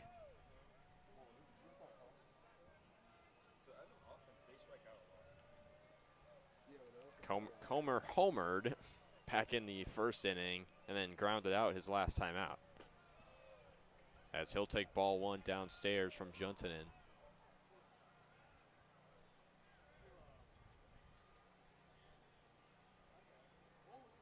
These two teams have matched up, I believe, 38 times. Yes, 38 times all time. As Comer swings and misses for strike number 1. It's 1-1 count on Jeremy Comer, the sophomore lefty. FAU has won the last 3 matchups against FGCU. These two teams played 4 times last season. Johnson on the 1-1. Check swing in there from Comer. And that is a called strike 2. FAU dropped their first matchup last season against the Eagles and then went on to win the next 3. As it was a split series in terms of home and away. The first 2 were in Fort Myers. The last 2 were right here in Boca.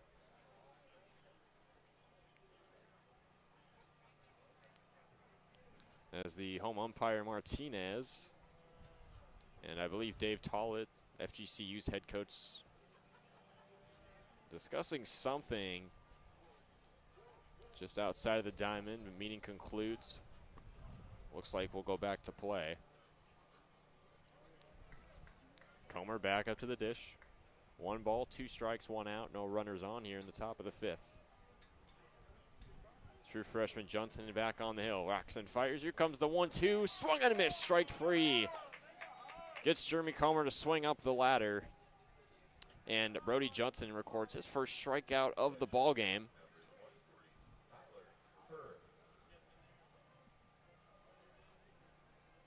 And his 8th strikeout so far here in 2026.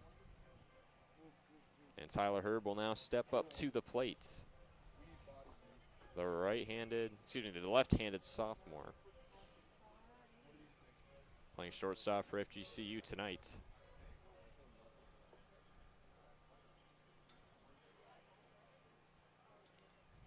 So for this inning for FGCU, it's been a ground out to second and a strikeout swinging from Comer just now. 2 outs. Righty Johnson in against the lefty Herb. Here's the first pitch. Finds the zone down Broadway for strike 1.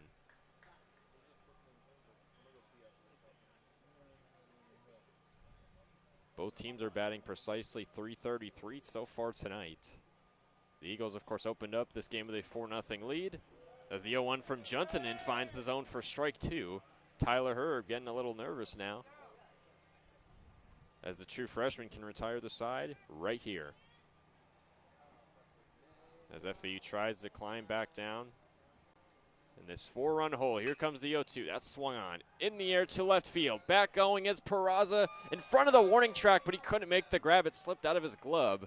Herb rounds first and gets into second standing up.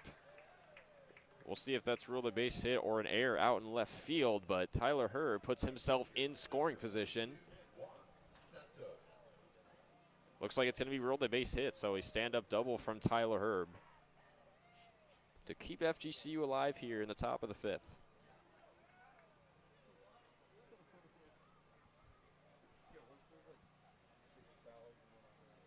Peraza chased back on it to the warning track as hard as he could, just couldn't come up with the grab, and Juan Santos, the true freshman catcher, steps up to the plate. He's 0 for 2 so far. Struck out swinging in his first time out, grounded out last time. Next pitch is swung on.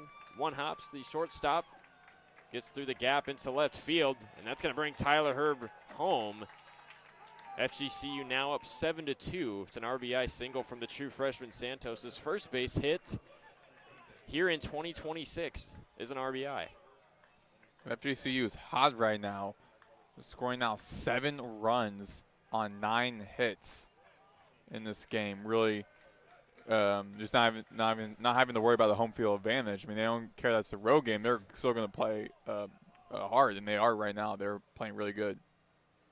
Gagnon, the 9-hole hitter, now up into the box against the true freshman Johnson. Nathan Gagnon 0 for 2. Struck out swinging his first time out and then grounded out to short last time up. Juan Santos on first. After the Eagles kind of looked dead in the water after the ground out from Nelson and the strikeout swinging from Comer, but they have recovered quite nicely as the next pitch misses upstairs for ball 2. It's 2 balls, no strikes on Gagnon, the senior left-handed batter. As mentioned before, FAU only leads the all-time series by 2 wins. Here comes the 2-0. Showed bunt. Santos was about to take off running, comes back in safely. It's a called ball 3.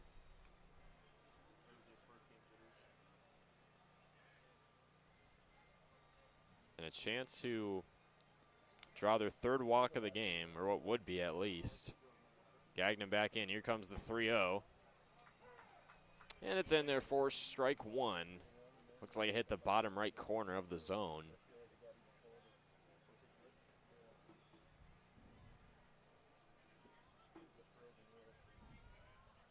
Here comes the 3-1. That one swung on. Fly ball into right center. Back going is Lipsy at the warning track. Tries to make the grab. I can't tell if he caught it. It looks as though he didn't. Either he's injured or just angry with himself because he didn't get up, and now he just got up to his feet.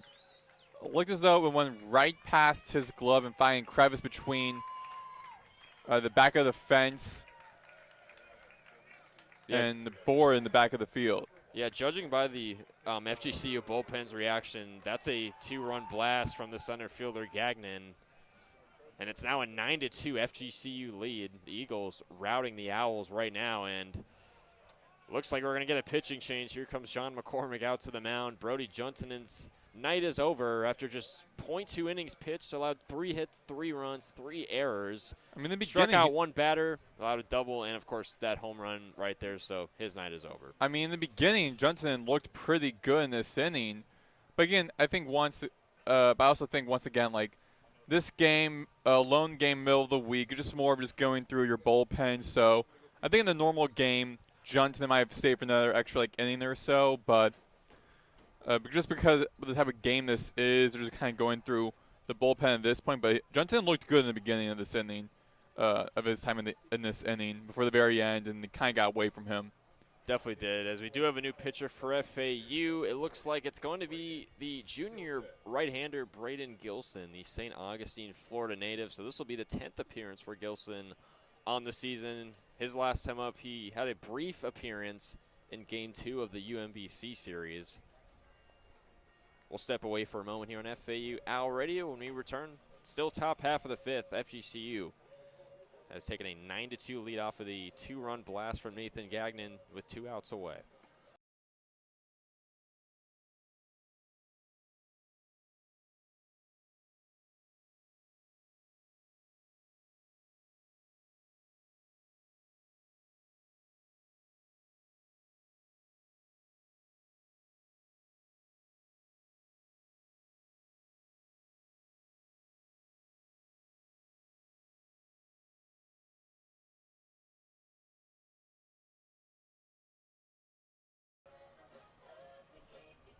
And we're right back on FAU Owl Radio on YouTube. Braden Gilson, the new pitcher on for FAU, the junior right-hander, done warming up, and he will face the leadoff batter, Wilfred Gonzalez, who steps up to the plate for the 4th time today. He's 1 for 3. Struck out looking his last time out after a line out and a knocked-in single his first 2 times up. 2 gone here in the top of the 5th, but FAU just struggling to get out of the inning. Down 9-2 as the first pitch to Gonzalez finds the zone, strike 1 down low.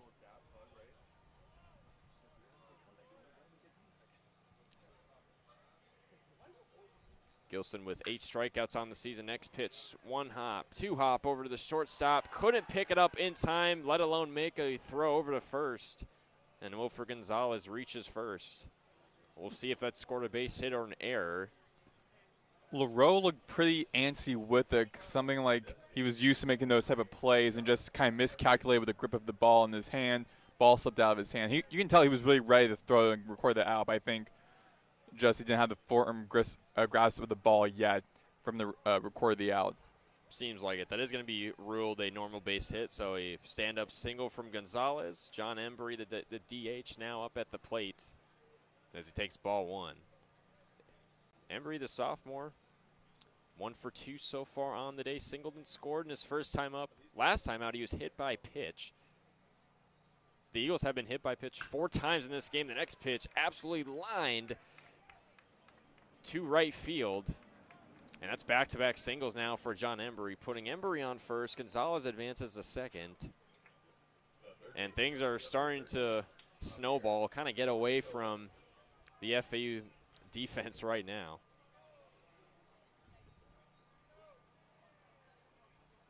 We knew coming into this game that all the talent that FGCU has on the offensive side, the power, the hitting ability they have, the amount of playmakers they have in this lineup, it was going to be tough for FAU. Now it's going to be how they respond as the first pitch to Gorostola misses upstairs for ball 1. Gorostola 2 for 2 on the day. Was walked in his last time out. First 2 times up, he singled and scored both times. So 2 runs for him. Next pitch to Gorostola. Swung on, fouled over the right side of the stadium to make it a 1-1 count. And Maddox, you had mentioned it a little bit ago before when we were not on the air that in this midweek game, this kind of seems like the type of game where John McCormick might just kind of empty out his bullpen a little bit, run a lot of guys. Next pitch is swung on, grounded to first base. Martinez, or excuse me, Eli Small steps on the bag for out number 3. FAU finally gets out of the inning, but can't really stay unscathed as the Eagles score 3 runs on 5 hits in the inning. They leave 2 runners stranded right there, but FGCU is routing FAU in this hometown, this home state, Sunshine State battle here. It's 9-2 Eagles as we head to the bottom of the 5th. For FAU, Michael Peraza, John Martinez, and Brett Patton will be due up 3-4-5 when we return on FAU Owl Radio on YouTube.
Welcome back to FAU Owl Radio on YouTube. I'm Nathan Korst. He's Maddox Greenberg. We head to the bottom of the 5th now. FAU reeling right now, trailing 9-2 against an in-state rival, FGCU.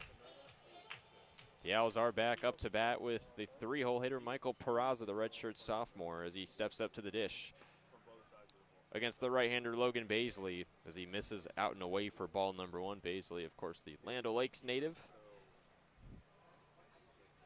His 6th appearance on the mound so far in 2026. As he deals the 1-0, swung on, fouled off over the left side of the stadium from Peraza, who was 0 for 1 on the day, was hit by pitch his first time up, and then had a line out to deep right his last time up to the dish. The 1-1 pitch misses out and away for ball 2. Peraza in the leadoff spot here to start the bottom of the 5th. We'll look to try and get things going for FAU, just get some momentum. The 2-1 pitch on the way, swung on, absolutely belted into center field. Back going is Nathan Gagnon. That will carry, hits off the back wall. Gagnon couldn't come away with the catch. Peraza rounds first, goes to second, round second, gets into third. That's a leadoff triple. Michael Peraza gives FAU some much needed momentum here in the bottom half of the 5th. And we can rejoice a little bit now with John Martinez coming up, and good opportunity for a run right here. And just like with Boylston's leadoff home run in the bottom of the 1st inning, this is exactly what FAU needs coming out of just giving them multiple runs and are down heavy. They're down by 7 right now. They need to get back on the board. And that's one way to do it. Martinez swings and misses on the first pitch from Baisley as he chased down Broadway for strike 1. So no outs. Michael Peraza standing in at third.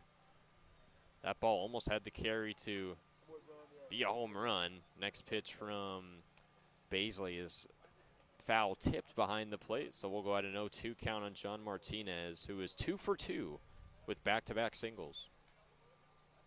Looks to keep his perfect day alive. Big pitch upcoming here. The righty Baisley rocks and fires the 0-2. Swung on line right down the third base line.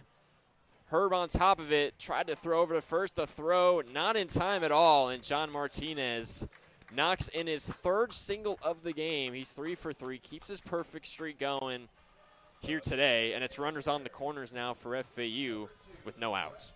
And it looked as though Herb kind of hesitated for a second getting the ball. I mean, really a tough effort for him trying to slide to grab the ball. Once he did, then Martinez was already on his way to first. So Brett Patton now in the dish, much like Martinez, at least before that single right there. Also 2 for 2 on the day as he takes ball number 1 up high. So it's 2 runners on the corners, no outs. It's Martinez at first, Peraza at third. Baisley, the righty, deals the 1-0. This is upstairs for ball 2. Patton also with back-to-back singles here in this one. This looks to be FAU's best opportunity to climb back out of this 7-run hole. Baisley rocks and fires the 2-0. Swung on, popped up over the left side of the stadium and foul, strike 1.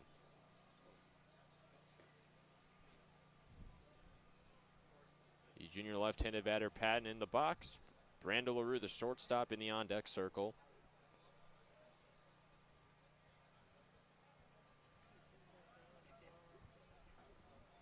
Runners on the corners. Baisley deals the 2-1. Misses out and away for ball 3. So if Patton stays patient here and if the pitch gets away from Baisley, FAU can load the bags right here, which would set up a big opportunity for LaRue. 3 balls, 1 strike. Baisley wheels and deals. And misses downstairs. That's ball 4. And FAU's got the bases loaded. Patton at first, Martinez at second, Peraza standing in at third, and here comes Brando LaRue.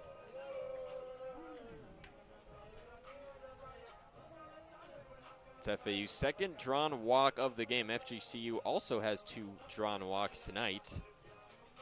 Brando LaRue steps up in a big spot. He's 0 for 2. Struck out swinging his first time out, then flew out to right field in his last time up. But when Brando LaRue is at his best, he is an absolute game changer. And what better way to change the game than having the bases loaded with no outs? Logan Baisley, the pitcher on the mound, has to be feeling the pressure right now. And speaking of Baisley, we will have a meeting at the mound, the entire Eagles infield, as well as, I believe, head coach Dave Tollett. So I don't want to say that Baisley is coming out of the game. That might be the case, though. I do see some action in FGCU's bullpen. Believe it's just a meeting. I don't believe his night is over. Baisley, 1 inning of work, has allowed 2 hits, 2 walks, struck out 2 batters. He also allowed that triple from Michael Peraza.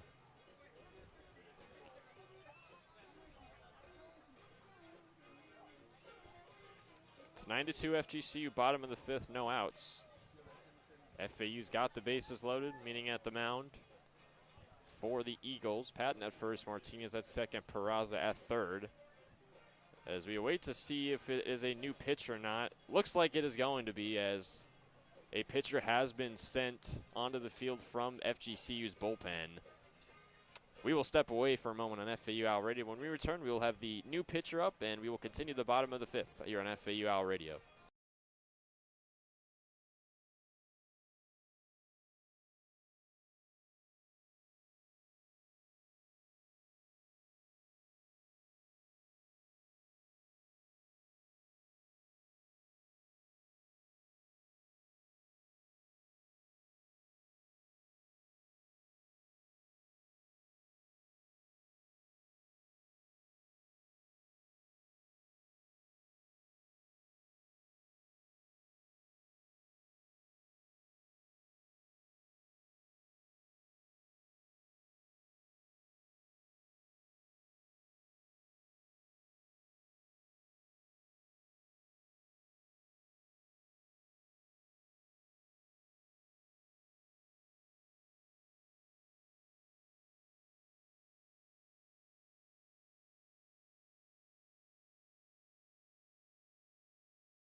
And welcome back to FAU Radio on YouTube. Nathan Korst joined alongside Maddox Greenberg here in the bottom of the fifth, where it's a 9-2 FGCU lead. The Eagles have a new pitcher, and it's another true freshman. It's the right-hander Hyatt Richardson, the Live Oak, Florida native, making his 7th appearance on the mound tonight. Last appeared in Game 1 in the 3-game series against Queens. Had a little over 3 innings of work with a couple of strikeouts. So we'll see what the true freshman Richardson brings as Brando LaRue steps up into the box for FAU with the bases loaded. Strike one, finds the zone down the middle. It's Patton at first, Martinez at second, Peraza at third. The 0-1 pitch finds the zone again. That's strike 2. I feel like it's putting a lot of pressure on the true freshman to try and record a couple of outs on bases loaded and no outs already. So a lot of pressure to put on for the true freshman. Yeah, I mean, not much of a worse situation you could be in than bases loaded, no outs, as the next pitch misses way upstairs for ball 1. It's a 1-2 on LaRue. And you got a pretty good hitter with LaRue as well. On the season, yeah, he has definitely been quite consistent. But down in the count right now, here comes the 1-2 pitch. That one swung on in the air, foul territory. FGCU makes a sliding grab. Peraza, FAU thought about sending Peraza home on what would have been a sac fly, but all runners are going to stay put. That's out number 1.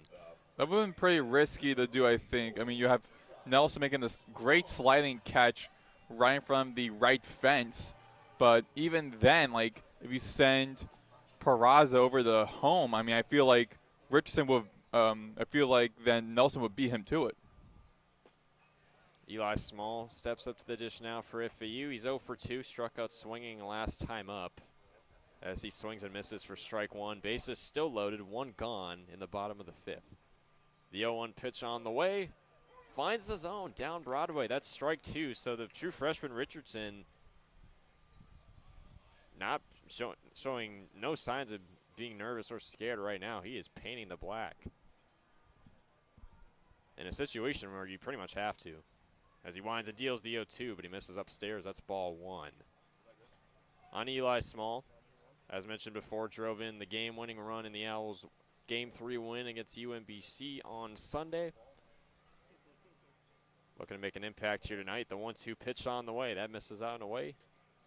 So it's 2 balls, 2 strikes on Small, with TJ Gramesty in the on-deck circle.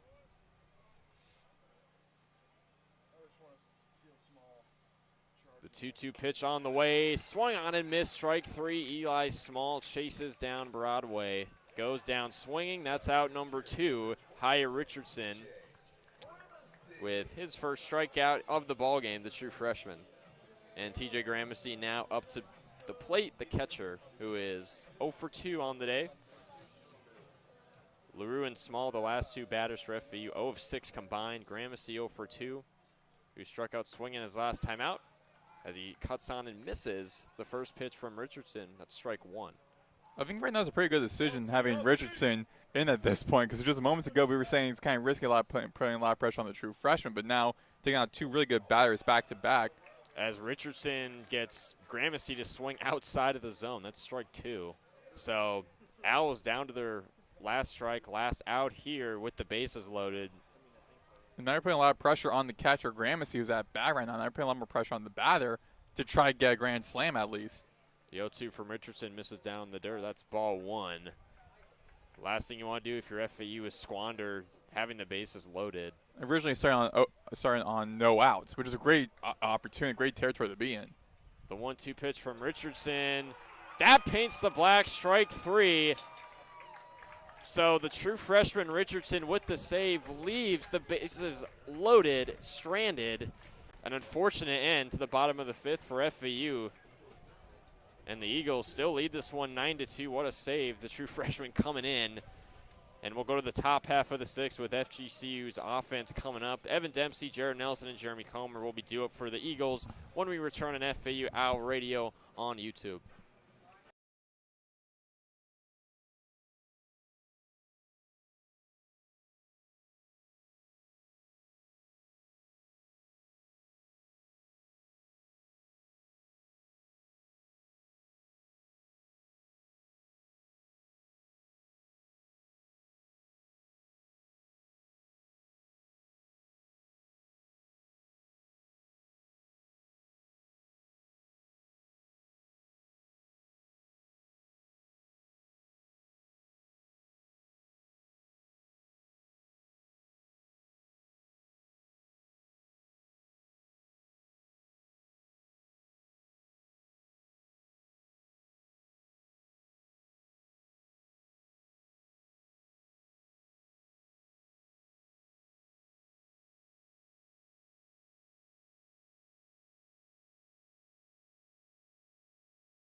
we're back on FAU Hour Radio here. Nathan Korst joining alongside Maddox Greenberg. Top half of the sixth now. FAU hosting FGCU for a Sunshine State showdown, but so far it's been all Eagles. They lead 9-2 with FGCU's offense back up to bat, and not much of a better option than right fielder Evan Dempsey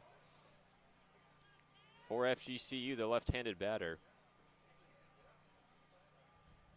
Although tonight he's just 1 for 3 as he knocks in a base hit off the very first pitch from Braden Gilson. A nice little one-hop over into shallow left field. Peraza couldn't get to it in time, and Dempsey's aboard with a single. He's 2 for 4 now. As the first baseman, Jared Nelson, will step up to the plate. Nelson 1 for 3 as well. The FAU defense really has to start stepping up. Not just the bullpen, but just everyone in general. If they ain't fly balls, ground outs, whatever, just try to get to the ball as quickly as you can. Gilson, first pitch to Nelson is swung on, lined right to FAU's dugout for strike 1. That foul ball has some heat onto it, just hitting directly into the little netting in front of the dugout. It certainly did. FGCU batting .464 tonight. The number 4 batting average ranked team in the nation. Dempsey taking off, trying to steal second, and he does just that. He slides in just safely. The throw not in time from the catcher Gramisty over to Martinez. Martinez really did not like that call made by the official. He was like, what do you mean that the guy was safe? I was right before him. Very close play right there. Very close indeed. That puts Dempsey in scoring position. Gilson deals the 0-2 and misses downstairs for ball number 1. Jared Nelson looks on.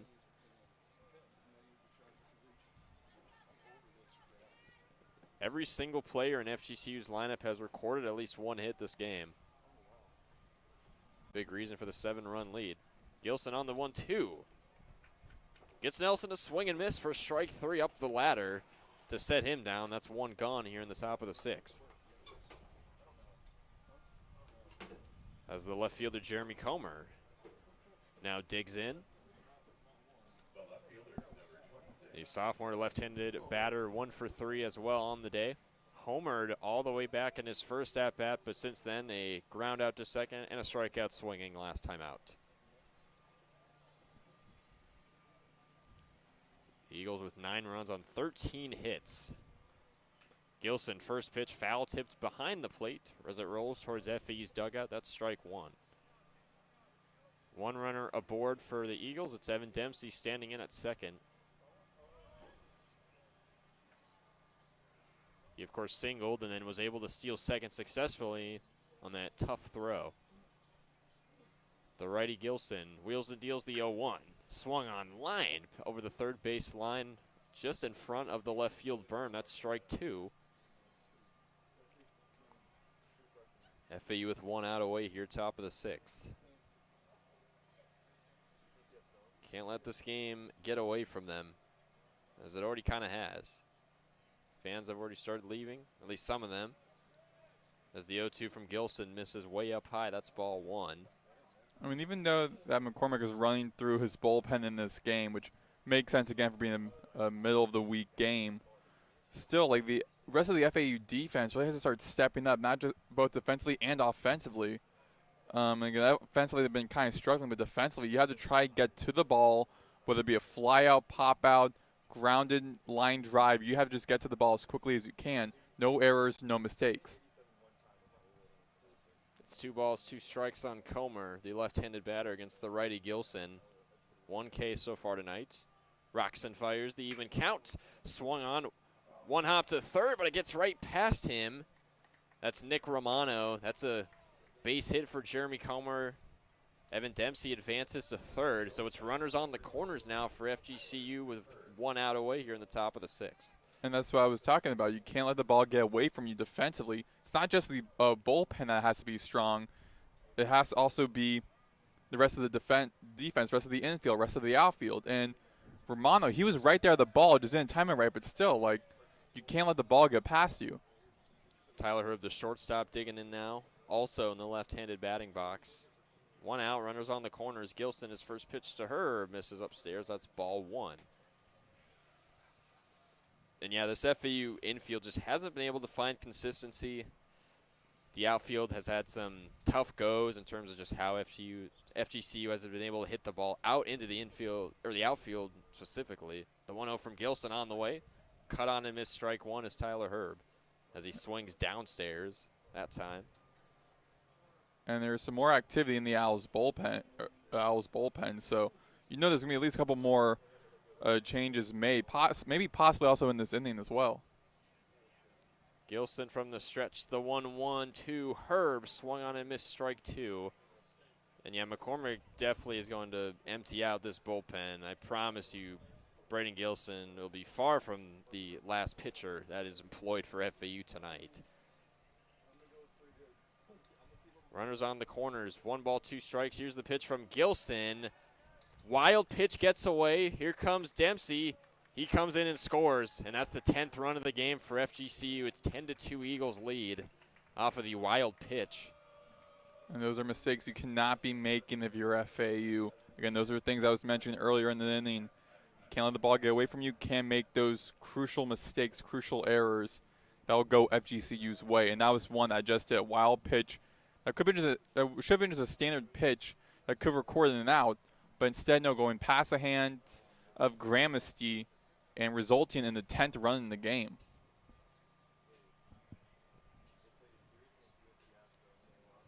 So a pretty funny set of circumstances for Evan Dempsey, who came in to score. He singled, then he stole second on a tough throw. Advanced to third off of the single from Jeremy Comer, and then is able to come in and score on the so-called wild pitch right there. As Tyler Herb's back in the box now.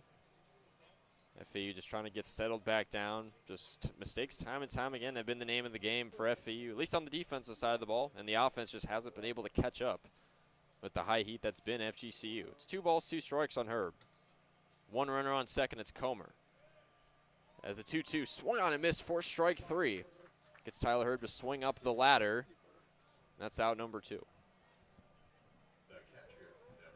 Juan Santos, the true freshman catcher, will dig in now. He's 1 for 3. Coming off of a single and a score his last time up. Yeah, I don't see there be a pitching change made at the end of this inning, but most likely the start of the next inning where FAU will be on defense. Because, I mean, we already have 2 outs. Still activity in the bullpen, but the way that Gilson's been playing in Next this pitch inning. is swung on, grounded to the second baseman. The relay over to first. He spins. And the throw to first, Eli. Small steps on the bag. The throw in time, and that's out number 3. So FAU's able to get out of the inning with a ground out to second base. But once again, FAU not unscathed as FGCU scores 1 run. They had 2 hits, and they leave 1 runner on as we'll head to the bottom of the 6th. FAU will step back up to the plate with the 9-1-2 order in the lineup. It's Lipsy, Boylston, and Romano due up for John McCormick and company when we return on FAU Owl Radio on YouTube.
And we're back on FAU Hour Radio on YouTube. Nathan Korst and Maddox Greenberg for you. Bottom of the sixth now, FAU and FGCU. It's been all Eagles. They lead 10-2 after adding on another run in the top half of the sixth. The true freshman Hyatt Richardson back on the hill for FGCU after he had a very good couple at-bat stretch in the, I believe, the bottom half of the fifth. Recorded back-to-back strikeouts that would retire the side. Marshall Lipsy, the 9-hole hitter, into the box as he takes strike one. It's 1 ball, 1 strike on Lipsy. No runners on, no outs here in the bottom of the sixth. Richardson, the 1-1, swung on Lipsy. One hop down the first base line. The scoop over to first is made in time to retire Lipsy, who is retired. He's now 0 for 2 on the day. That'll flip the batting order now for FAU. Kyle Boylston, the multi-sport athlete and right fielder, steps back up into the box. 2 for 3 so far on the day. Of course, the solo shot in the first inning. Then he singled in inning number 2. Last time out, though, he struck out. So he'll look to get back to business as usual, as he looks on for strike one on some low heat from Richardson. No balls, 1 strike, 1 out here in the bottom of the sixth. 10-2 FGCU, well on top. Here's the 0-1 pitch. That misses outside for ball 2. Or ball 1, excuse me. Very frigid night here in Boca Raton in mid-March for this midweek matchup. 1-1 on the way, skied into right field. Back in front of the warning track, backpedaling is Dempsey. And he settles under that one for out number 2 to retire Boylston.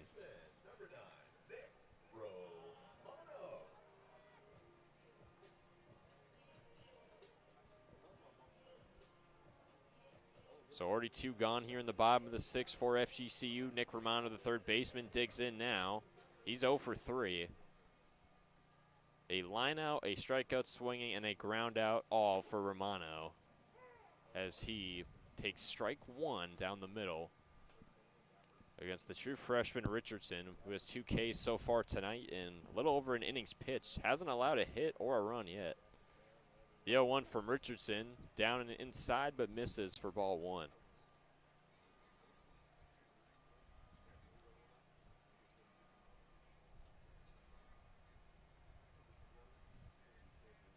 Richardson on the 1-1, swung on, fouled off over the left side of the stadium for strike 2. This is the first of 4 matchups, just like last year, between these 2 programs in the Sunshine State battle. Next time these 2 teams face off will be right here in Boca Raton on April 14th. As Romano takes ball 2, so it's deuces wild, 2 balls, 2 strikes, 2 outs.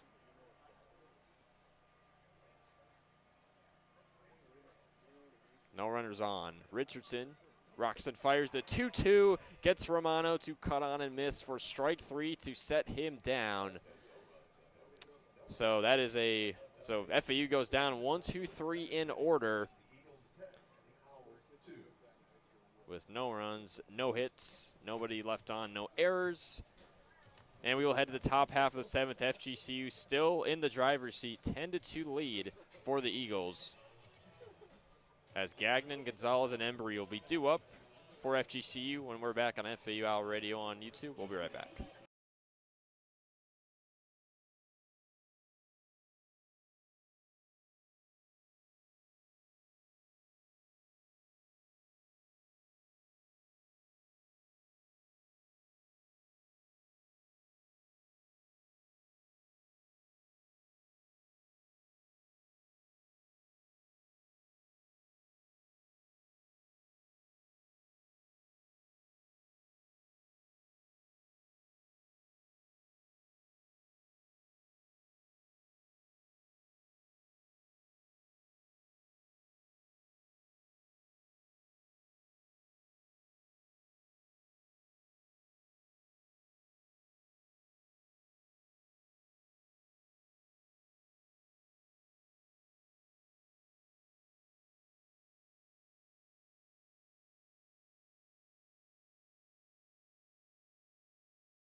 And welcome back to FAU Hour Radio on YouTube. We head to the top of the 7th, where it's still a 10-2 FGCU lead here in Boca Raton for the first of 4 meetings between FAU and FGCU. Not consecutive, of course. The Owls have put on another new pitcher. This time it'll be right-handed junior Carson Kimball, the transfer from New Orleans, as he'll face Nathan Gagnon, the 9-hole hitter.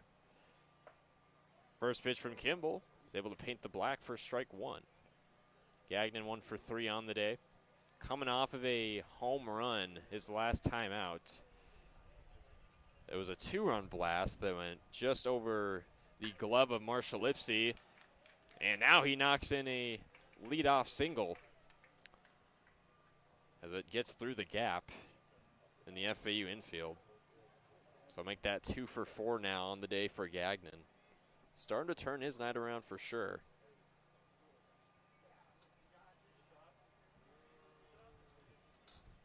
And that'll certainly spell trouble for FAU as FGCU flips their batting order back up to the leadoff man, Wilfred Gonzalez, who's 2 for 4, batting .381.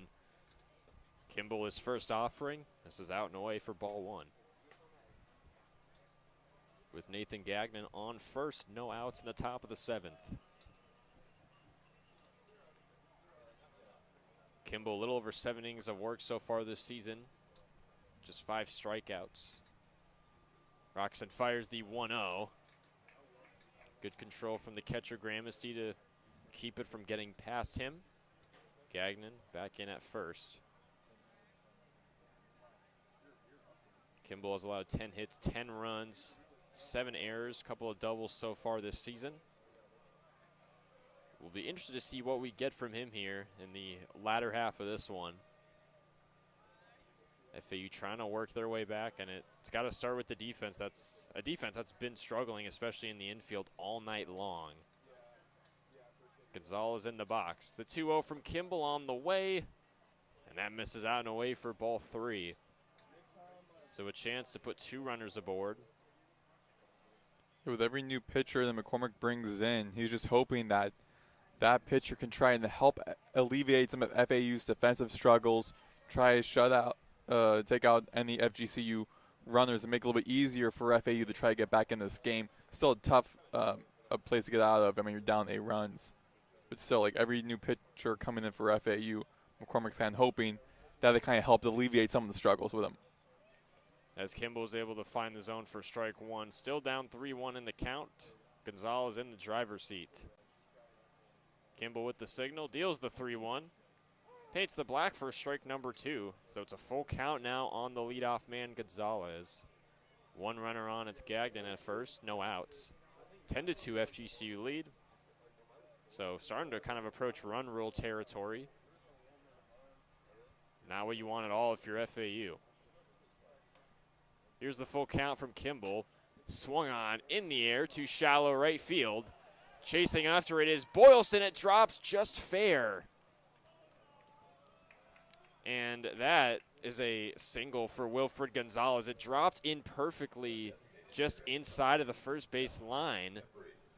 How lucky is that? Gonzalez gets on first. Gagnon advances to second. And things are just starting to go awry for FAU with no outs here in the top of the 7th. Well, I mean, St. Patrick's Day, of course there's going to be a little bit of luck going around. And, I mean, you really don't see that often where a ball just kind of plops right down the field, no bounce or anything. That's some type of stuff you'd see in backyard baseball, the 1997 hit game that I've really grown to love over the past week, as the first pitch from Kimball to John Embry misses down to the dirt, ball 1. Literally, that's ripped straight out of backyard baseball if I've ever seen it. Is that a good game? Because I've heard a lot about it. I'm not much of a gamer, but I haven't really played. I might try it. If you are a baseball fanatic, it's all 8-bit, but I think you would love it. I'm not even a baseball fanatic, but I love it. Yeah. As this pitch gets away, wild pitch, Gagnon is able to advance to third. Gonzalez advances to second, and another error from this FAU infield. Just really starting to snowball now if you're FAU.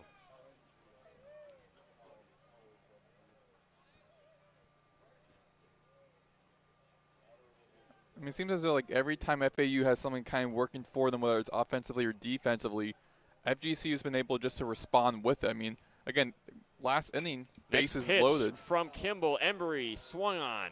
Going way back to right center. That hits off the back wall. Stays in. Here comes Gagnon. He's going to score. Gonzalez is sent around third. He's going to score as well. And that is a 2 RBI double for John Embry. And FGCU now leads this one by double digits. It's 12-2 in the top of the 7th and no outs. Things can not get much worse if you're FAU. And we're going to have yet another pitching change. Kimball's night is over after really not that many pitches. But kind of going back to what I was saying a little bit earlier where, I mean, every time FAU is trying something working for them, whether it's offensively or defensively, it seems like FGCU has just been able to respond to it. Moments ago in the previous inning, FAU on no outs, 3-0, no outs, bases loaded, and then the new pitcher coming in for FGCU, true freshman, Richardson, silences and ends FAU's potential run of trying to shorten the lead a little bit, shorten the deficit a little bit. So we will step away for a second on FAU Hour Radio on YouTube to await the new pitcher for John McCormick and company. We'll be right back.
And we're back on FAU Hour Radio on YouTube. Nathan Korst and Maddox Greenberg. FAU is down big, 12-2, top of the 7th, no outs. Eagles coming off of a 2 RBI double from John Embry.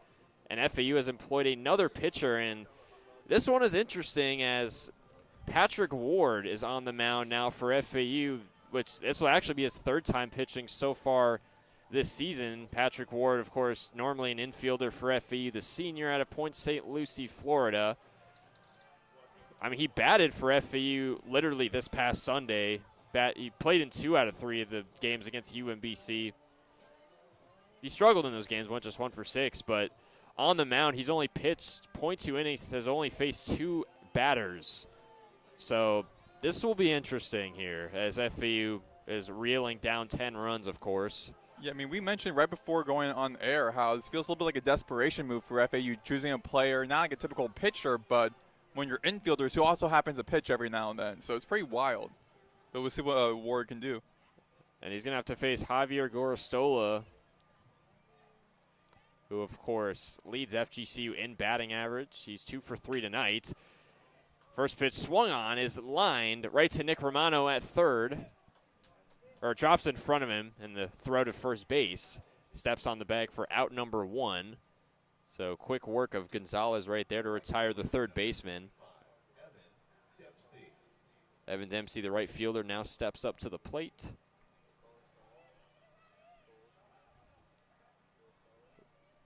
Would love to see if Patrick Ward could record his first K. That would be interesting. John Embry is at second, 1 runner aboard with 1 out. Ward deals his first pitch to Dempsey, finds the zone for strike 1. Definitely good to have a two-way player like Patrick Ward. I got to say, Ward has an arm on him. Really good pitcher right now. And, of course, Evan Dempsey for FGCU, also a very well-known two-way guy, has pitched his fair share in 2026. The 0-1 from Ward, swung on, Pops into the air in foul territory. It drops right on top of the Eagles' dugout, and that's strike 2.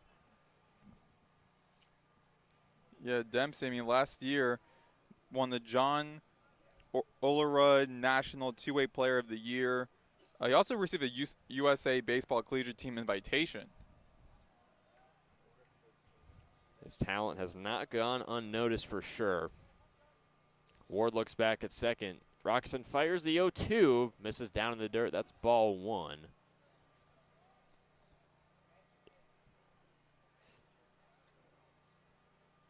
Facing Evan Dempsey, the 4-hole hitter for FGCU.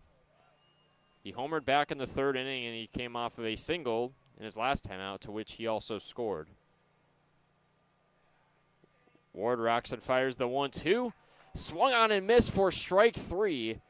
Patrick Ward records his first ever strikeout, at least in 2026, to retire Evan Dempsey. He sets him down, and Jared Nelson now steps up here with 2 outs. Yeah, Patty!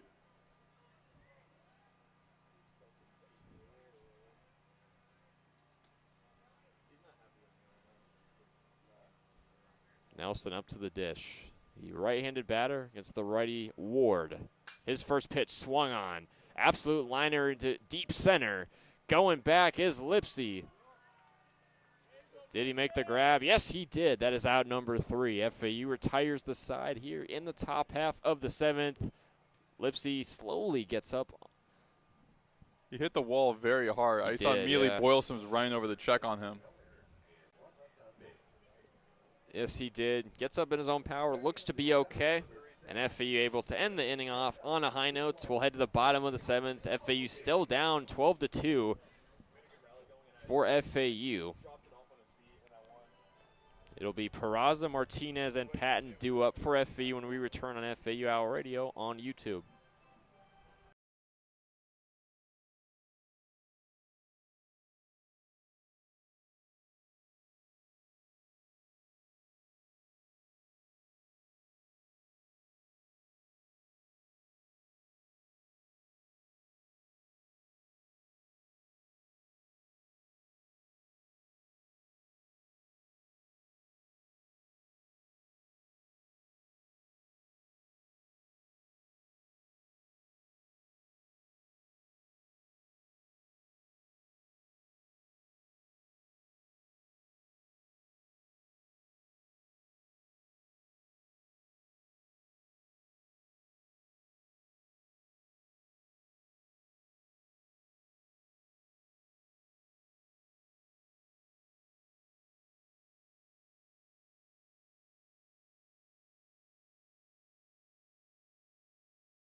We're back on FAU Hour Radio on YouTube. Bottom of the 7th, FAU and FGCU in the Sunshine State Showdown on the diamonds.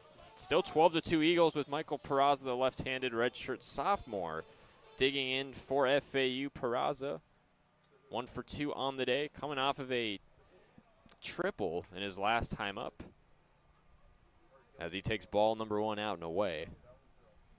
Hyatt Richardson, the true freshman, still on the bump for the Eagles. Next pitch misses out and away again. That's ball 2. No runners on, no outs in the bottom of the 7th.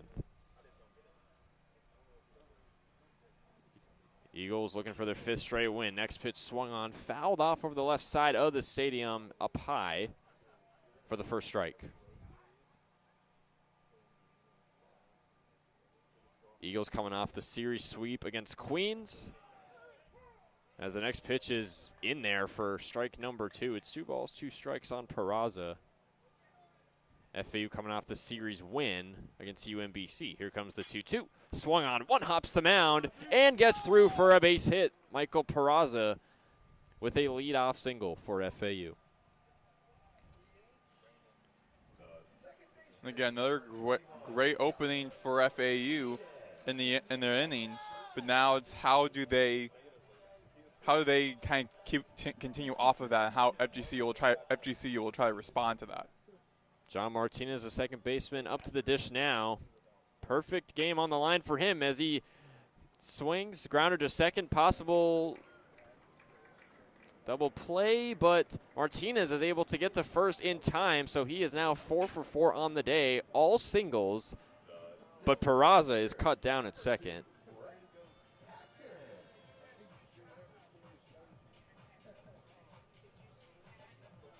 So it's one gone now for the Eagles here in the bottom of the 7th. Brett Patton, the DH, steps up into the box.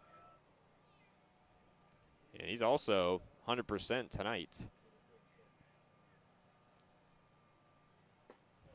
First pitch paints the black for strike one. And check that Martinez. It was ruled a fielder's choice, not a single. So my apologies. So he's actually 3 for 4.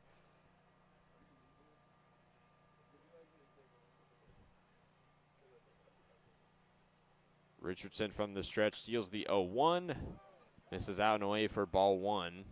Good eye from Brett Patton, taking that one up high.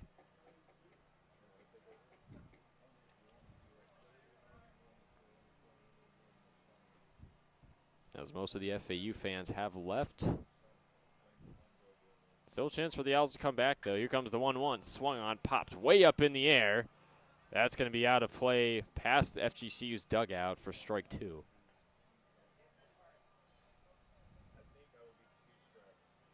So Patton at the dish. Brando LaRue in the on-deck circle.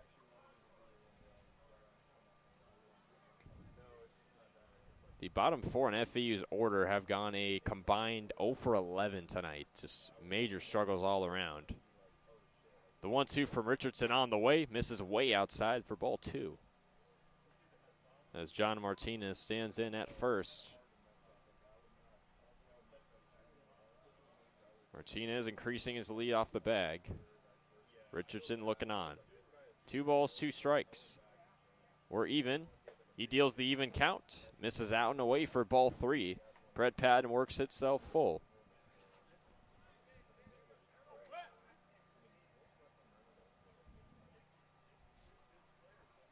So 3 balls, 2 strikes, Patton. Back in the box. The pitch from Richardson on the way. Swung on. Line just over the first base line onto the berm and goes foul. Great hit from Brett Patton, but just couldn't quite pull fair. But I'm sure the confidence for this at-bat is definitely through the roof. As we'll stay at a full count. The 3-2 from Richardson. On the way. Swung on. In the air to left field. That's going on to the left field berm for another foul. Brett Patton continuing to stay alive against the true freshman Richardson.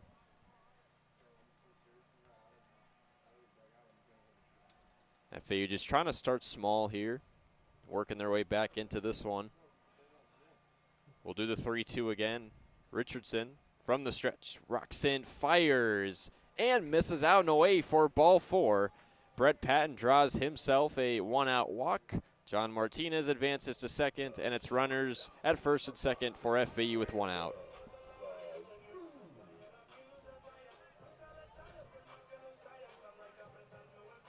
After Martinez reached first on a fielder's choice, Brett Patton reaches first on a walk, and here comes Brando LaRue, who's 0 for 3.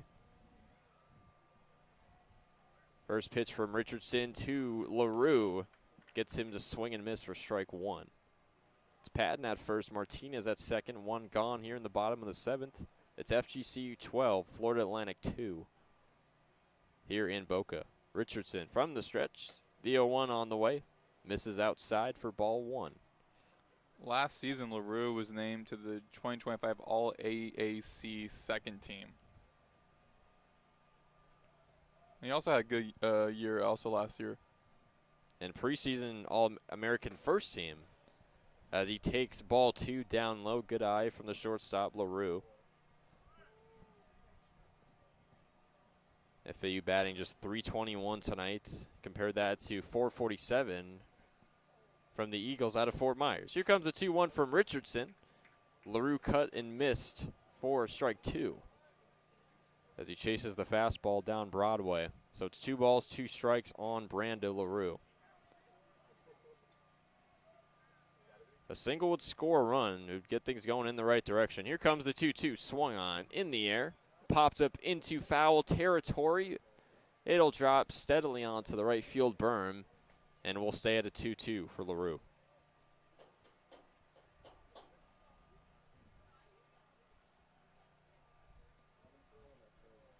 Comparing the right field berm and the left field berm, the right field berm definitely has double, maybe even triple the amount of people. 2-2 from Richardson on the way, misses upstairs for ball 3. LaRue works this count full.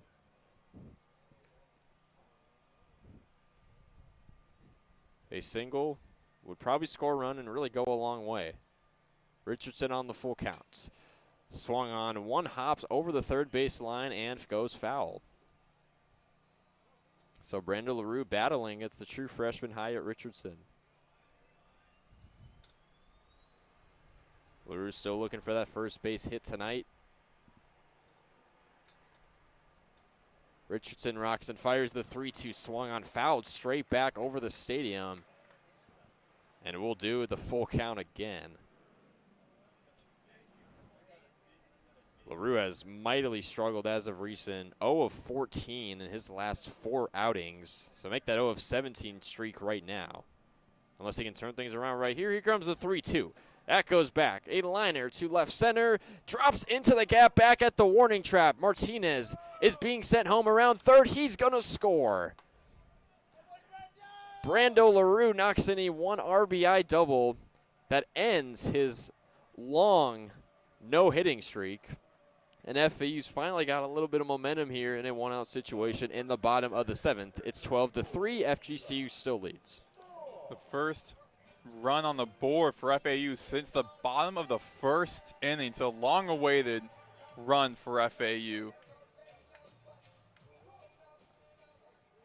Long awaited indeed, as John Martinez was the one that came home to score. Richardson now faces Eli Small, who hit the walk-off run in the last outing against UMBC for the series win. 2 runners in scoring position for FAU with 1 gone. LaRue at second, Patton to third. The 1-0 from Richardson to Small paints the black for strike 1.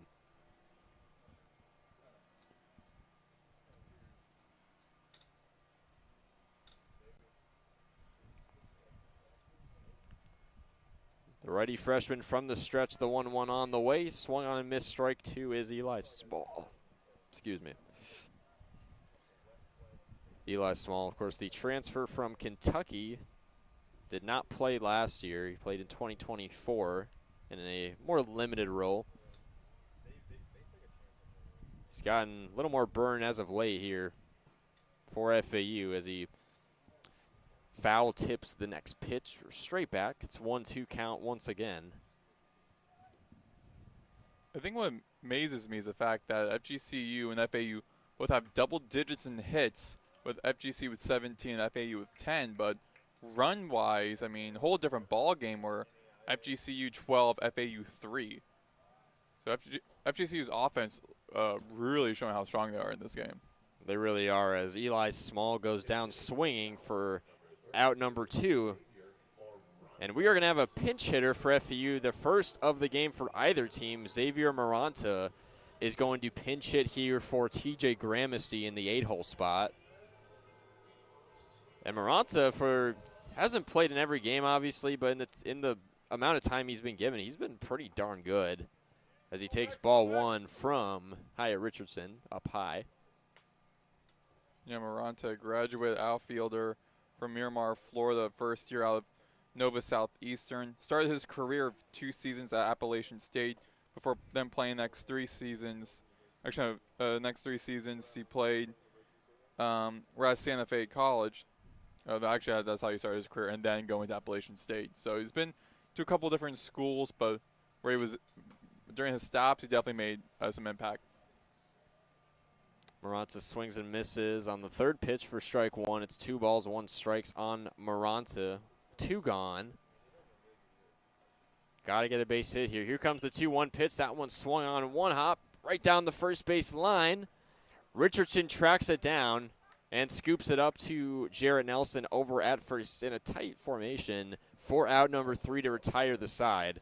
FAU does come out of the inning with a run on 2 hits, but they leave 2 stranded. As we'll head to the top half of the 8th for FGCU, Jeremy Comer, Tyler Herb, and Juan Santos will be due up for the Eagles when we're back on FAU Owl Radio on YouTube.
We're back here on FAU Owl Radio on YouTube. Maddox, Greenberg, Nathan, Korst.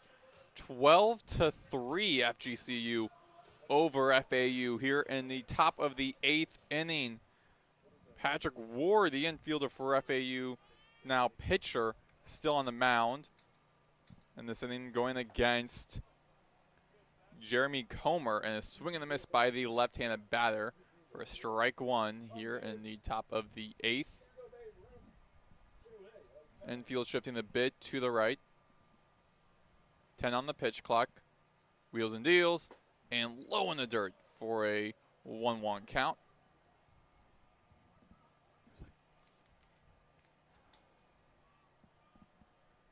Last year, Ward ended his season abruptly after celebrating with his team after hitting a grand slam in their 8-4 win over Wichita State on April 18th. Injured his leg, tearing his ACL. He was able to play the beginning of this season. Now here as a relief pitcher for FAU on a 1-2 count, foul ball as it flies off to the left field, out of left field behind us, of the left side. So the count remains 1-2.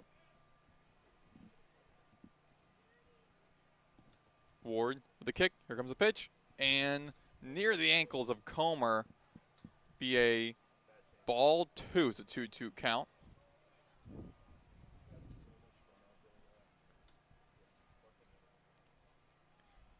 Even with having 2 errors for FGCU, the Eagles are very much up big over FAU. So those errors didn't really affect FGCU at all in this game.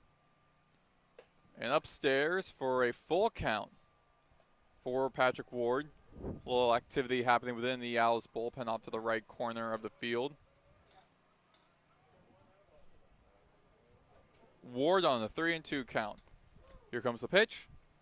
And a hit into the left field and easily caught. Can of corn for Marshall Lipsy in center field to record the first out.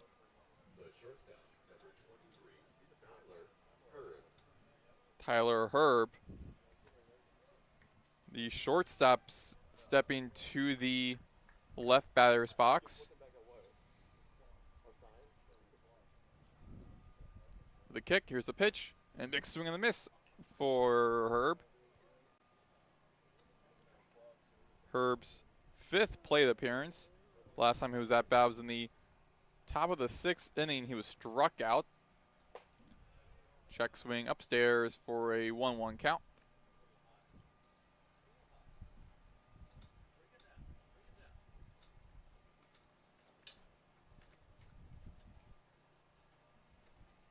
Low in the dirt again to the ankles of Herb.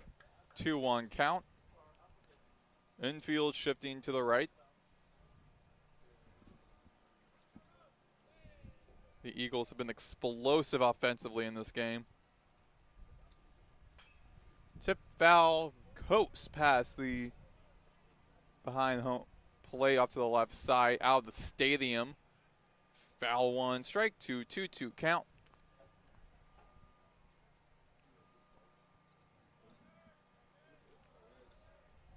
Ward on the hill, here comes the pitch. And inside and strikes out Herb. His second K of the evening.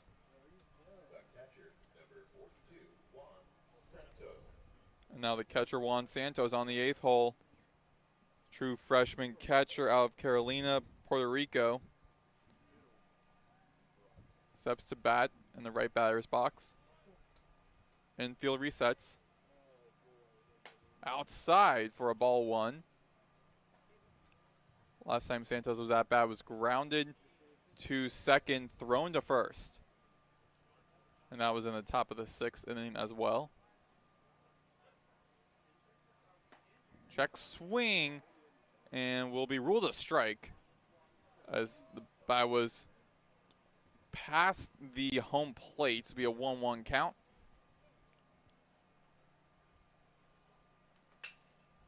Grounded out into the direction of LaRue at shortstop. Throws over to Small at first to record the final out. 3 up, 3 down for the FAU defense.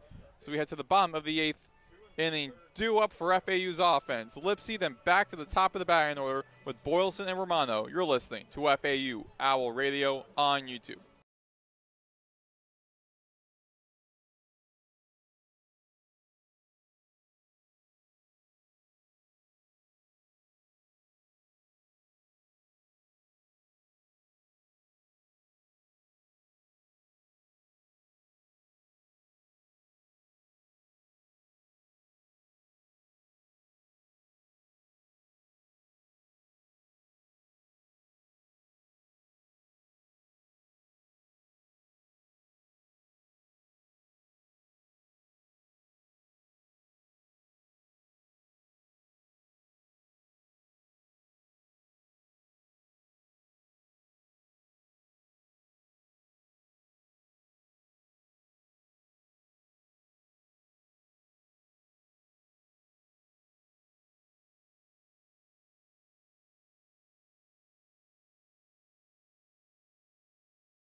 We're back here on FAU Owl Radio on YouTube. Maddox, Greenberg, Nathan, Korst. 12-3 in the bottom of the 8th inning. FAU down 9 to FGCU. With Marshall Lipsy in the bottom of the batting order for FAU. His last at-bat was grounded to first. And his hit was a single. So he makes it the first. And now Kyle Boylston stepping up to the right batter's box as we reach to the top of the batting order for FAU for the 5th time. Last at bat was a foul. Actually, it was a fly out to right field Dempsey. That was in the bottom of the 6th inning. And strike one called on Boylston.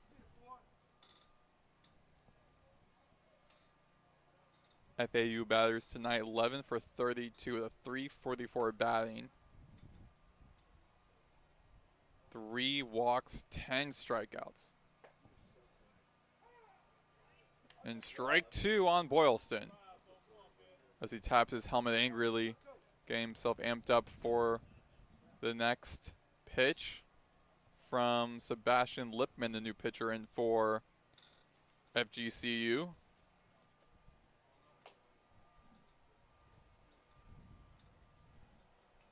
And ball one's a 1-2 count.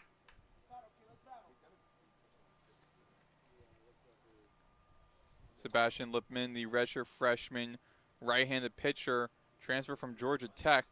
Didn't play last season with the Yellow Jackets. A swing and a miss by Boylston, and he'll be out.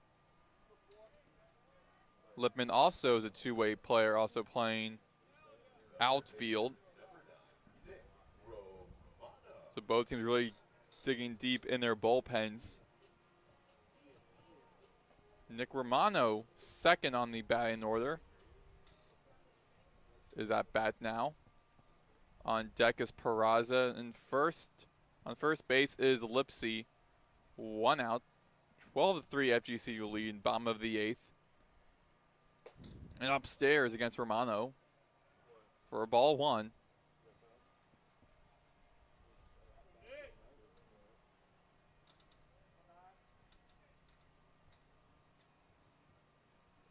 Lipman turns to check second.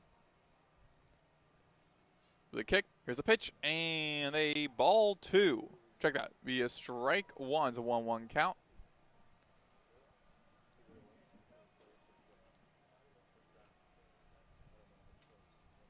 Last at bat for Romano. Bottom of the 6th, he was struck out. And a strike 2 is a 1-2 count for Lipman.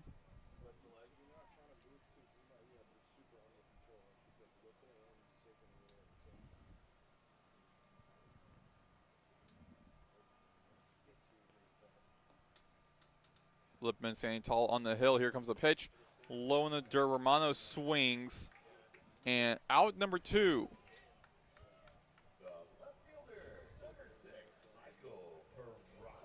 So Lipsy stays at first as Michael Peraza, the redshirt sophomore, comes in for FAU third on the batting order.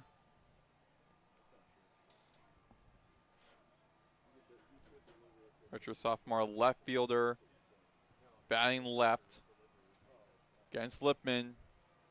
Righty-lefty matchup and a strike 1 against Peraza.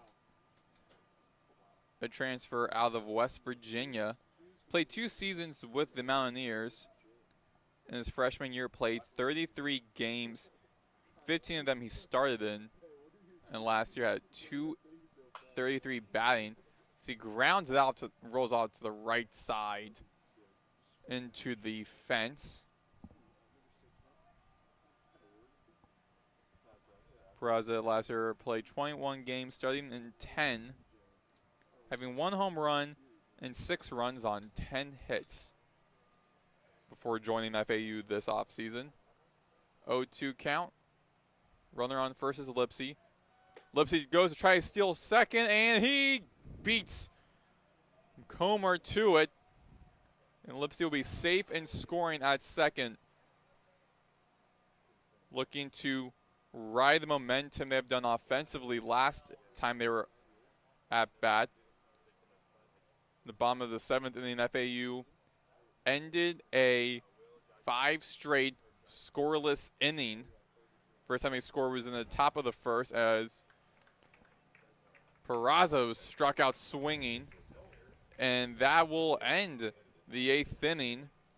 Scoreless for FAU once again. No runs, 1 hit. As we head to the top of the 9th inning, Gagnon will be due up. Then we'll be back to the batting order with Gonzalez and Embry. You're listening to FAU Owl Radio on YouTube.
We're back here on FAU Owl Radio on YouTube. Maddox, Greenberg, Nathan, Korst. Top of the 9th inning, pitching change made for FAU. It is Cameron Horner, the graduate right-handed pitcher from Madeira Beach, Florida. Transfer coming in out of Ave Marie, an NAIA school. And strike 1 against Nathan Gagnon. His last at bat was a single to right field, to right field, and hits high into center field, and a great catch made by Lipsy at the warning track.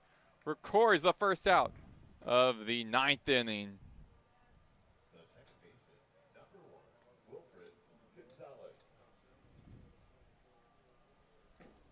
Now back to the batting order, back to the top of the batting order. Wilfred Gonzalez, who's 3 for 5 today. Unbelievable stat line for Gonzalez, a .388 batting. And the first pitch by Horner against Gonzalez is a ball 1. 6th at bat for Gonzalez. Last at bat he had was in the top of the 7th. Single over to right field. And 2-0 count for Horner.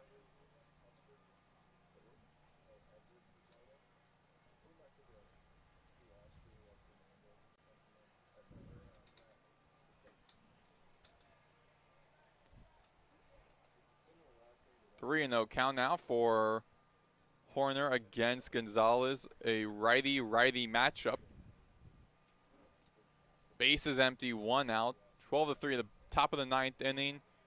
And a strike 2, so a frozen rope on Gonzalez. I check that would be a 3-1 count.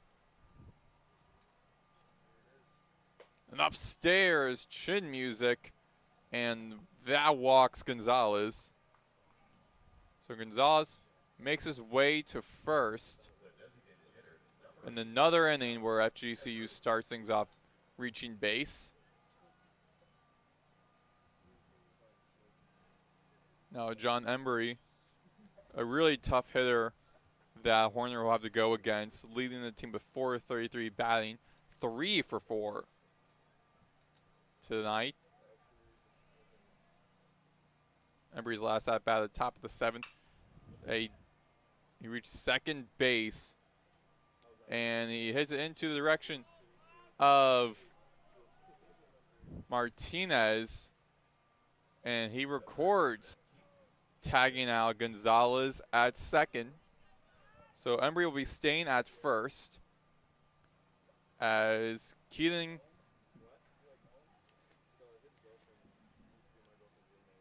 Kangas be pinch hitting at the 3-hole spot. And a ball 1 for Kangas. Kangas, his 12th appearance this season, the sophomore infielder from Lake Worth, Florida. And a strike 1's a 1-1 count. Kangas, a .250 batting average. 3 hits, 3 runs, 2 walks, 6 strikeouts, and a double this season. On base percentage of .69 of 357.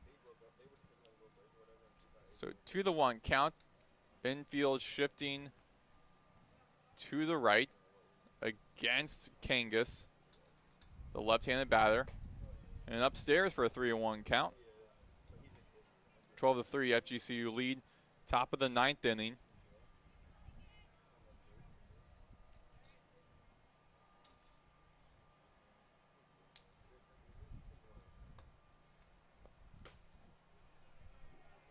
And walks Kangas.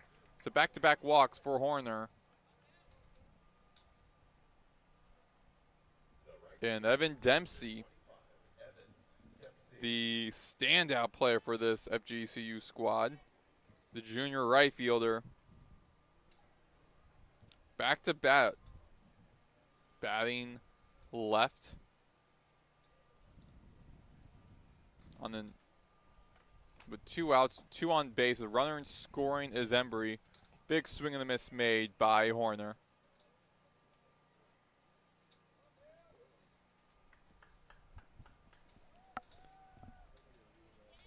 Horner, glove to his chest. Looks to his right of the chest.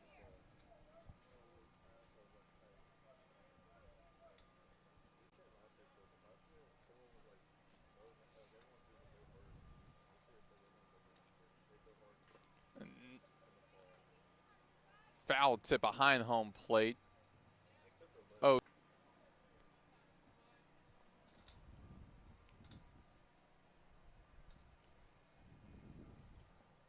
Two outs, runners on first and second.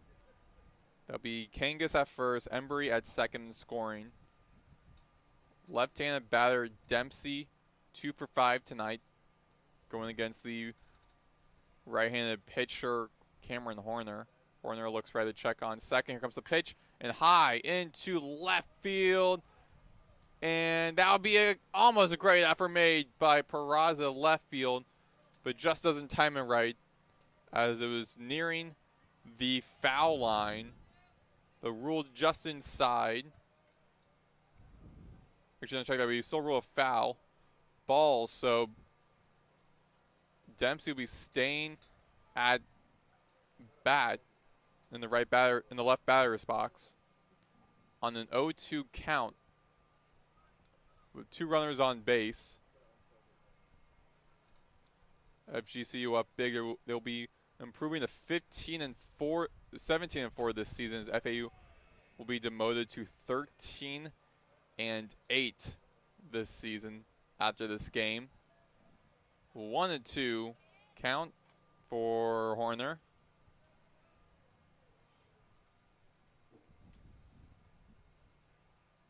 Horner checking second. Here comes the pitch. And tip foul rolls in front of the Owls dugout. Count remains 1-2.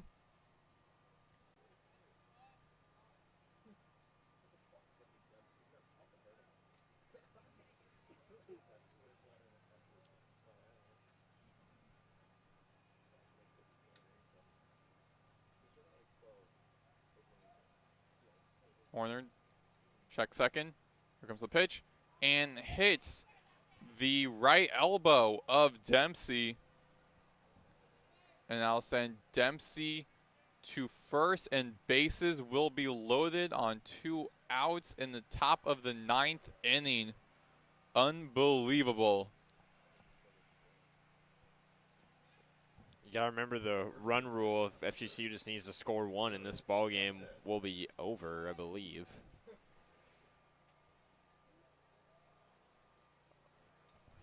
FAU looking to at least try end this inning and then trying to close the gap if they can. Upstairs against Jared Nelson for a 1-0 count on Nelson, the right-handed senior batter from Nixa, Missouri. The first baseman for the Eagles. And down the middle for a strike one. It's a 1-1 count.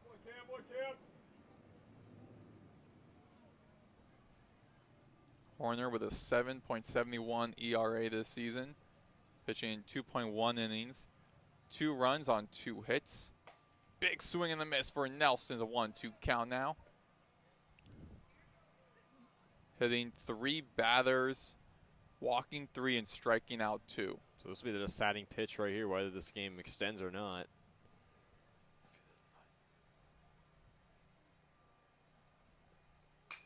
And Nelson hits it over into the left field and just into foul territory, right in front of the door that leads into the FGCU bullpen. So count stays 1-2 as Nelson makes his way back to the right batter's box, and that would have definitely have done it, Nathan, if that would have been fair territory. That would have ended the game right there, and it would have put more salt in the wound. So luckily FAU catches a break.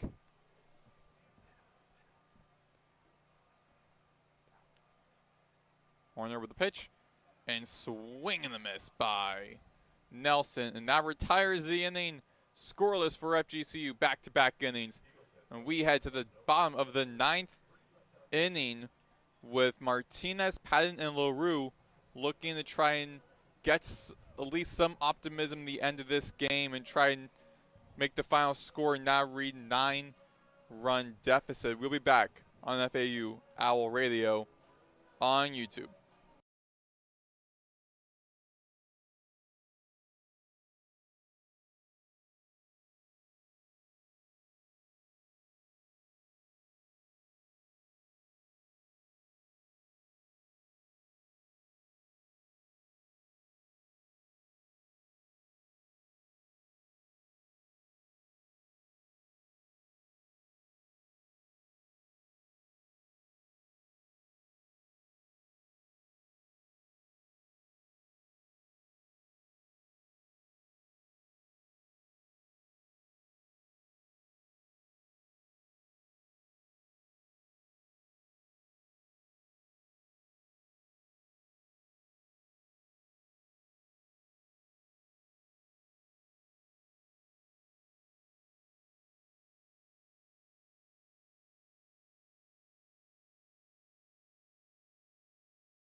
We are back here on FAU Owl Radio on YouTube. Maddox, Greenberg, Nathan, Korst. Bottom of the 9th inning, FGCU up 12-3. A new pitcher in for the Eagles is Ryan Russian, the junior left-handed pitcher out of Bradenton, Florida. In his first year with the Eagles, coming in from Indiana.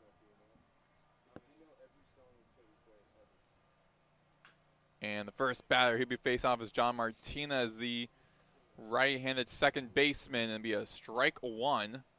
It was a foul ball, so rolling off to the left side. So one last hoorah for the Owls, who are going to need 9 runs spectacularly if they want to keep this game going. Well, today's St. Patrick's Day, so, I mean, luckily, there could be some luck on there. So, I mean, they are wearing green. 1-1 count by Rushing with a 2.70 ERA. Having pitched in 3.1 innings, 3 runs on 2 hits, 1 earned run, striking out 4 batters, walking 5 of them. And low in the dirt for a 2-1 count near the ankles of Martinez. A lefty-righty matchup.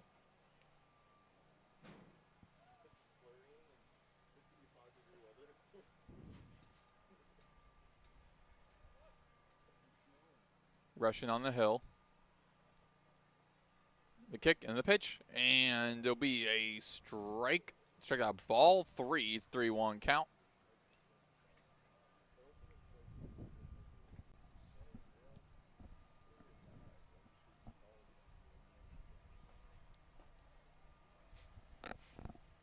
Rushing with the pitch and upstairs for a rule inside for a 3-2 count. So we're at frozen rope for Martinez, who his 5th plate appearance, last plate appearance in the bottom of the 7th. And he grounds it out into the direction of third baseman Herb near the shortstop area and throws over to Nelson at first to record the first out.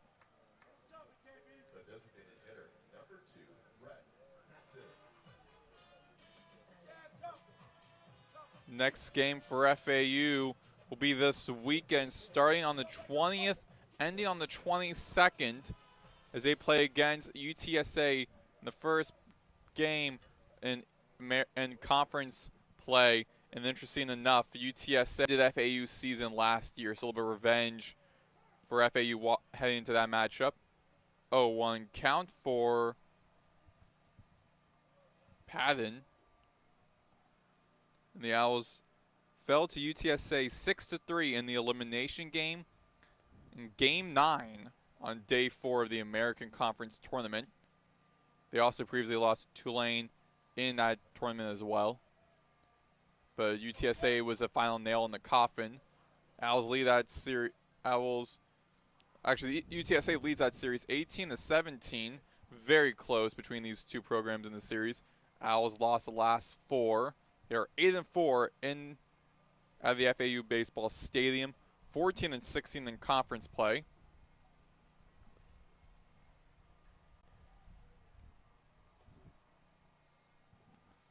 Two-1 count for Padden. The lefty-lefty matchup. 1 out, bases empty, the bottom of the 9th. Hits into foul territory off to the left side, and that flies into the parking lot.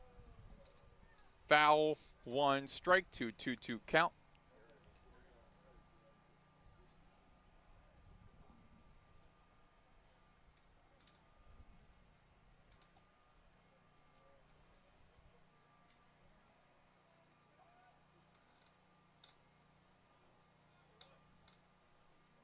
Rushing with the pitch and hits Padden on the left, in the right leg,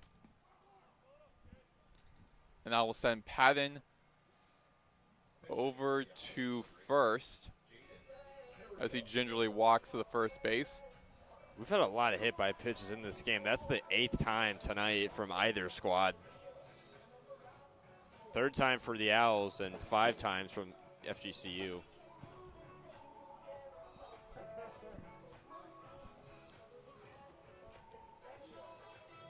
So runner on first for FAU.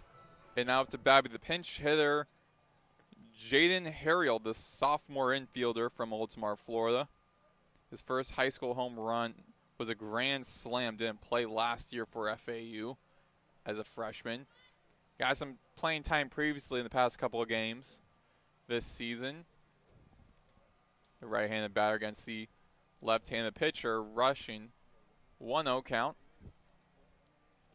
Patton at first. Rushing with a windup. Here comes a pitch. And a ball 2-0 count.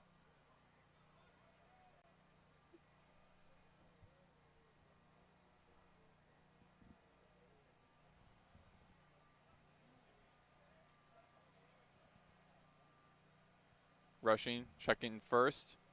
Here comes the pitch. And Harrell hits a hammer off into the territory, going into the basketball courts. So it's a 2-1 count, foul 1, strike 1. And starting to rain here in Boca. Rain coming in from the right side, slanting. 2-2 count.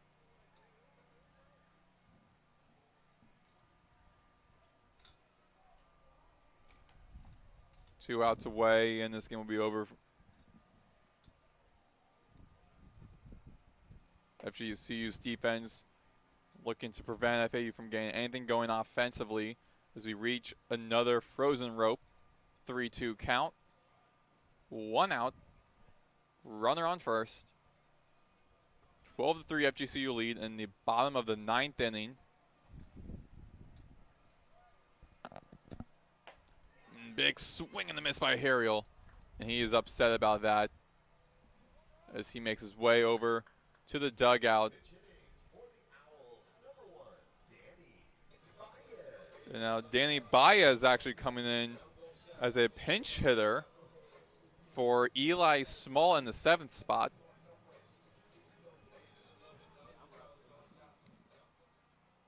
Baez also kind of having a quiet year versus what he has versus his last year.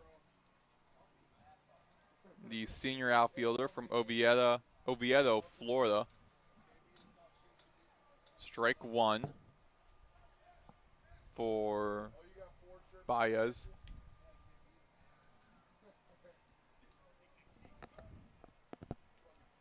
Runner on first, 0-1 count.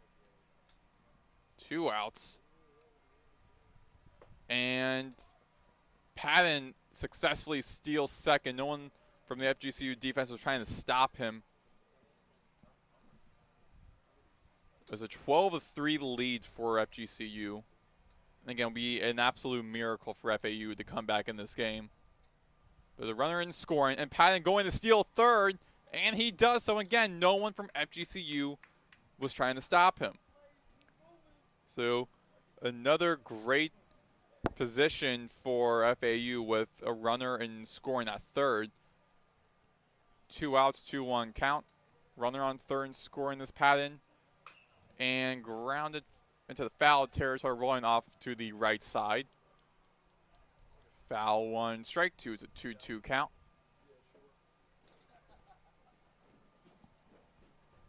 Two balls, 2 strikes, 2 outs. Runner on third is Patton. Danny Baez, the pinch hitting batter, batting left. 12-3, last out. And grounded high, pops into the infield from Herb, goes over to Nelson, and that actually be ruled safe. So Patton gets to home, and Baez gets to first. So a little miracle there for FAU. They are still alive somewhat. 12-4 lead. 12-4 lead for FGCU. And Ian Collier, who subbed in for T.J. Gramercy a couple innings ago, would get his first at-bat on the night. And he hits grounds it, rolls past the line drive past the third baseman, Kangas, into the left corner. And that'll be a stand-up double as I'll send Baez to third and Collier to second. Well, that's the kind of hitting and momentum FAU has been needing in this second half of this game. It's come too little, too late. Obviously, it's still not technically over, but still would need a miracle. But this is a point in the right direction. It's just a little too late. Now Marshall Lipsy, the bottom of the batting order for FAU. Last at bat was in the previous inning, had a single to the right side.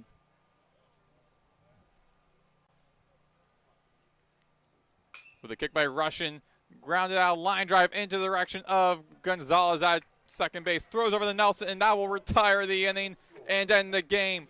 12-4, FGCU defeats FAU and get their 19th victory, get their 21st victory in this series. And final score once again, 12-4. Next game up for FAU will be a 3-game weekend series starting on Friday, March 20th, as they play against UTSA, the same team that eliminated FAU in the American Conference Championship last season. Signing off, I'm Maddox Greenberg. He's Nathan Korst. Have a great night, everybody.